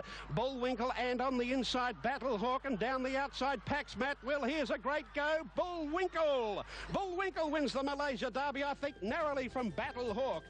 Bullwinkle's Derby success provided emerging Victorian trainer Michael Kent with his first Group 1 victory. The 3-year-old is... On the strength of her comfortable win in the Australasian Oaks, the Cummings-trained Tristalove started an odds-on favourite in the South Australian Oaks 2 weeks later. Around the turn, 400 to go in the Sizzler Oaks, and here the leader now cycling. Watch Lake Loose, and Pindy has raced up quickly. Go Doll was next. Tristalove looking for a way clear. Has a bumping jewel there and was flattened. Tristalove in big trouble, and Pindy the Grey got to the lead of the 200 by a half to Lake Loose, and Go Doll. Trivial Ass out of the pack. Further back to Our Lady, but the little Grey in front, Pindy. Lake Loose on the inside now. Trivial Ass is coming at them. It's Pindy in front close to home. They're not going to get the Grey, I don't think. No, she's got the Grey. The Grey's home in the Oaks, Pindy. Trained by Colin Alderson, Pindy produced a good staying performance to give jockey Alf Matthews his only Group 1 success of the season. No luck here at all. Pindy, who ran second at 30 to 1 behind of the Grey, is ready to strike. Now, Keith, you'll see Tristalove in her familiar pinky colours, and she gets absolutely skittled. She's about 4 off the fence here. Now, watch this. Bang, bang, she goes. She'd missed the start also and got squeezed out. Simon Marshall kept running into dead ends, didn't he? She was an odds-on favourite. Everything went wrong, as you said, from the start. And she was stopped in her tracks there. But it does leave unanswered, Bruce, the question of whether she is a genuine stayer. She's getting home all right now after all that problem. But there's no doubt about the winner, Pindy, as a stayer. She'll probably go on now to the Queensland Oaks. She's also going to be... Punters who had taken the short odds about Tristalove received another body blow following the running of the Goodwood Handicap, South Australia's premier sprint. The locally trained mare Ambala caused a boil-over, winning at tote odds of 130 to 1. Around the outside of those was Balmoral Bow starting to come into it from Yankee Dapper. Then All Imagination, Superior Arts got nowhere to go. Neither's Chiliad nor Ambala, and down the outside Corregidor starting to run on, and they were followed further back by Let Him Ride, who's starting to slide, but the leader Pitcairn edition now from Corregidor, and down the outside Let Him Ride is starting to come, and so is Simon Stather across the track, getting through Blue Boss, and now Ambala the mare put her nose out, and she's grabbed the AWA Goodwood. The Goodwood Handicap was a career highlight for trainer Barry Brook, who prepares a small team near Oakbank. It was also the first Group 1 success for apprentice Jason Holder. Ambala is by the Sir Ivor stallion Gielgud, who now stands in Japan. As a 3-year-old at the South Australian Jockey Club's Carnival, Al Pompey had won both the Derby and the Adelaide Cup. This season, Al Pompey started favourite in the Caulfield and Melbourne Cups, but had not greeted the judge since his Adelaide Cup win. Although frustrated by Al Pompey's lack of success, trainer George Hanlon's perseverance eventually paid dividends. And here's last year's winner, Our Pompey. He's starting to wind up on the outside, and they were followed by Sweet Glory, top rating, looking for a run. Charleston Party under pressure, Bar High Red Icing to the outside, and Frontier Boy improving as they race down the straight to the 200-metre mark. Is this a shade of deja vu? Our Pompey has gone to the lead. Our Pompey 2 in front in second placing, battling on Sweet Glory. Swift Talent and top rating is flying. Our Pompey in front, and it is a case of deja vu. Does he love Morphettville? Does he? What? 3/4 Sweet Glory, top rating, I think, from Darkside. Al Pompey reproduced his good staying form of 12 months earlier to win the 3rd Group 1 race of his career. Although the opposition in South Australia was not of the highest quality, there's no doubting that Al Pompey is a strong stayer. As a 5-year-old, the George Hanlon polish could enable Al Pompey to be a force in handicap races from 2,400 metres and on. The Brisbane Winter Carnival also got underway in May, with the first of the Group 1 events being the Doomben 10,000. On the strength of her first up run from a long spell, former top 2-year-old Bint Masqué started favourite. For a start in the 1994 Doomben 10,000, they're about to break. 2 down, Baggio is gone, and so is Silver Neon, a sensation. Down the side, 600 to go, and Bella Snap on the inside is just the leader. From Bint Masqué, All Our Mob, Sprightly Jet, Archie Keelia, then Dapple up on there, followed by Bucks Pride, Morden, Cape Stat on the rail, then Flitter, Slight Chance making ground, and Tiny's Finale a long way back as they turn the corner. Into the straight, Bella Snap, the leader, joined by Bint Masqué, All Our Mob on the outside, then Archie Keelia, Morden and Flitter running home well from Bucks Pride. Bint Masqué in front past the 200. All Our Mob trying to get to it from Archie Keelia and Flitter. All Our Mob and Bint Masqué together at 100 to go. All Our Mob and Bint Masqué. Flitter is flying on the outside. They hit it. Flitter, I think maybe Flitter on the line has got up to beat All Our Mob and Bint Masqué. Third home to beat All Our Mob and Bint Masqué. Third home, fourth home, Ferragamo, then Archie Keelia.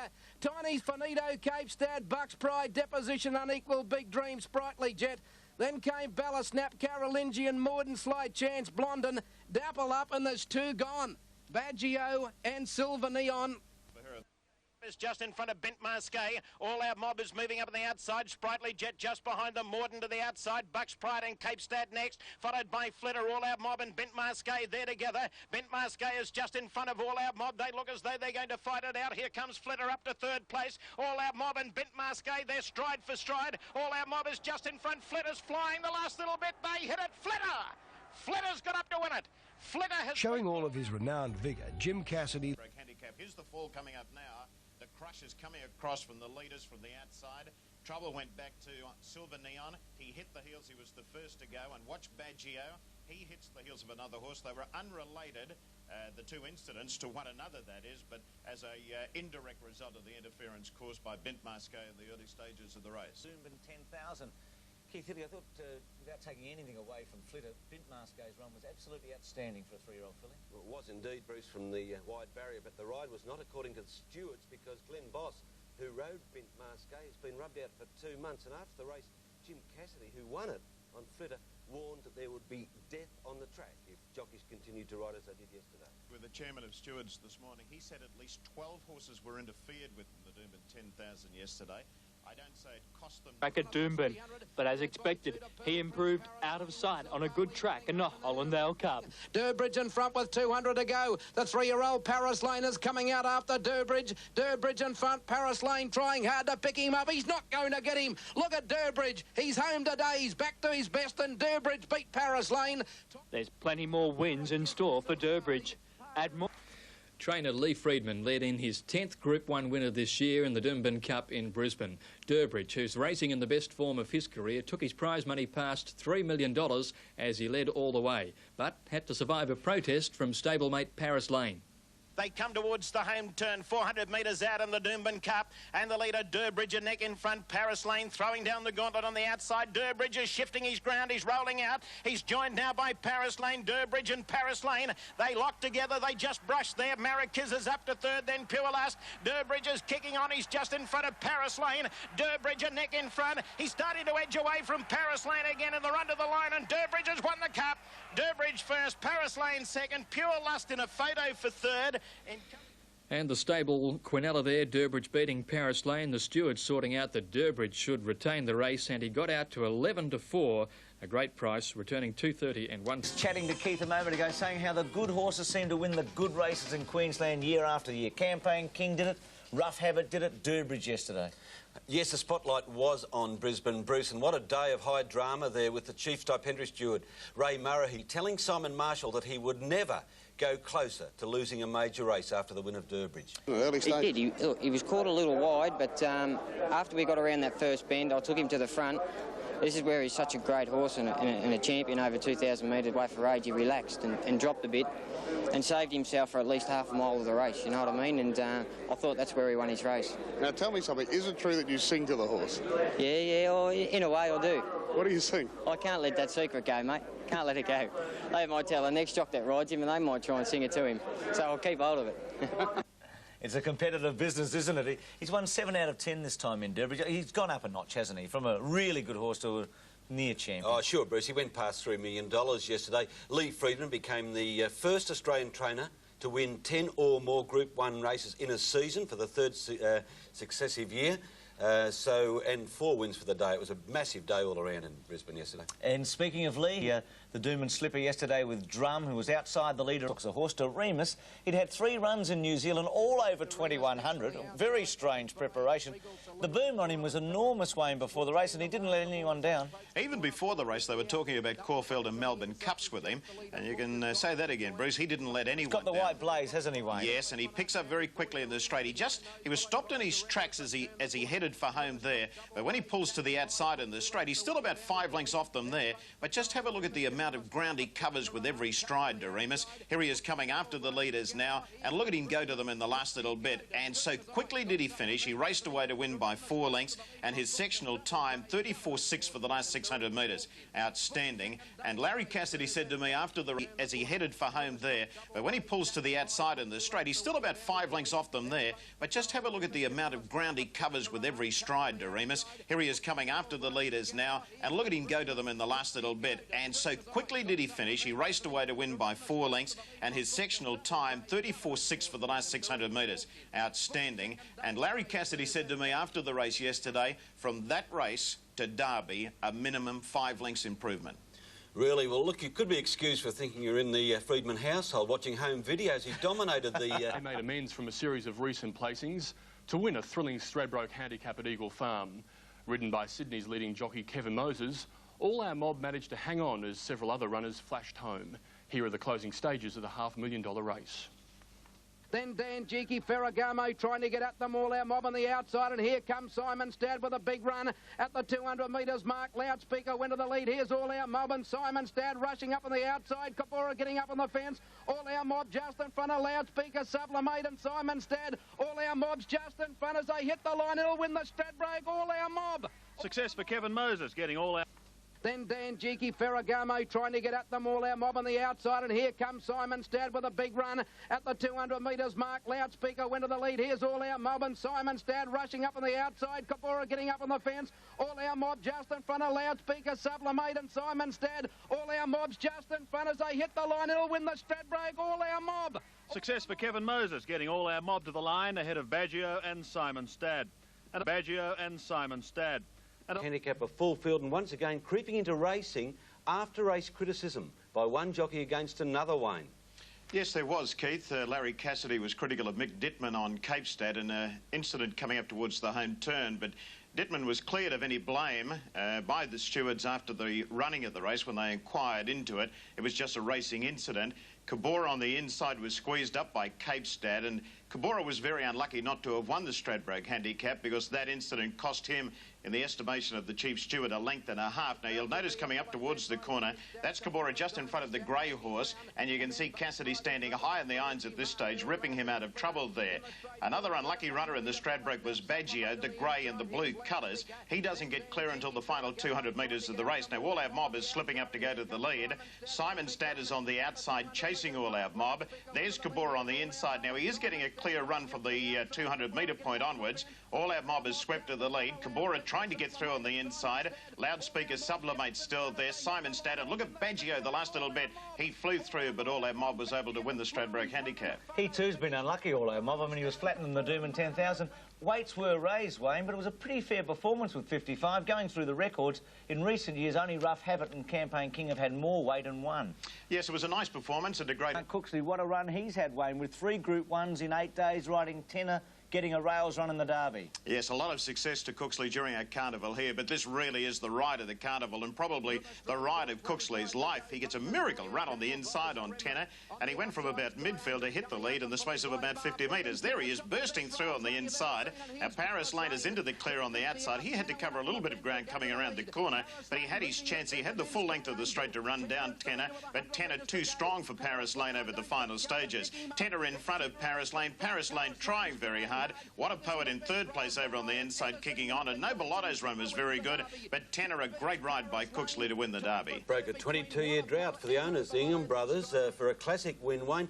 I thought there was a great difference in the prices. Tenner, who was an informed 3-year-old, was 12 to 1 into 10s, and Paris Lane very short at 5 to 4. Well, we all thought Paris Lane was a pretty good thing in the race. Keith, following... Also saw an upset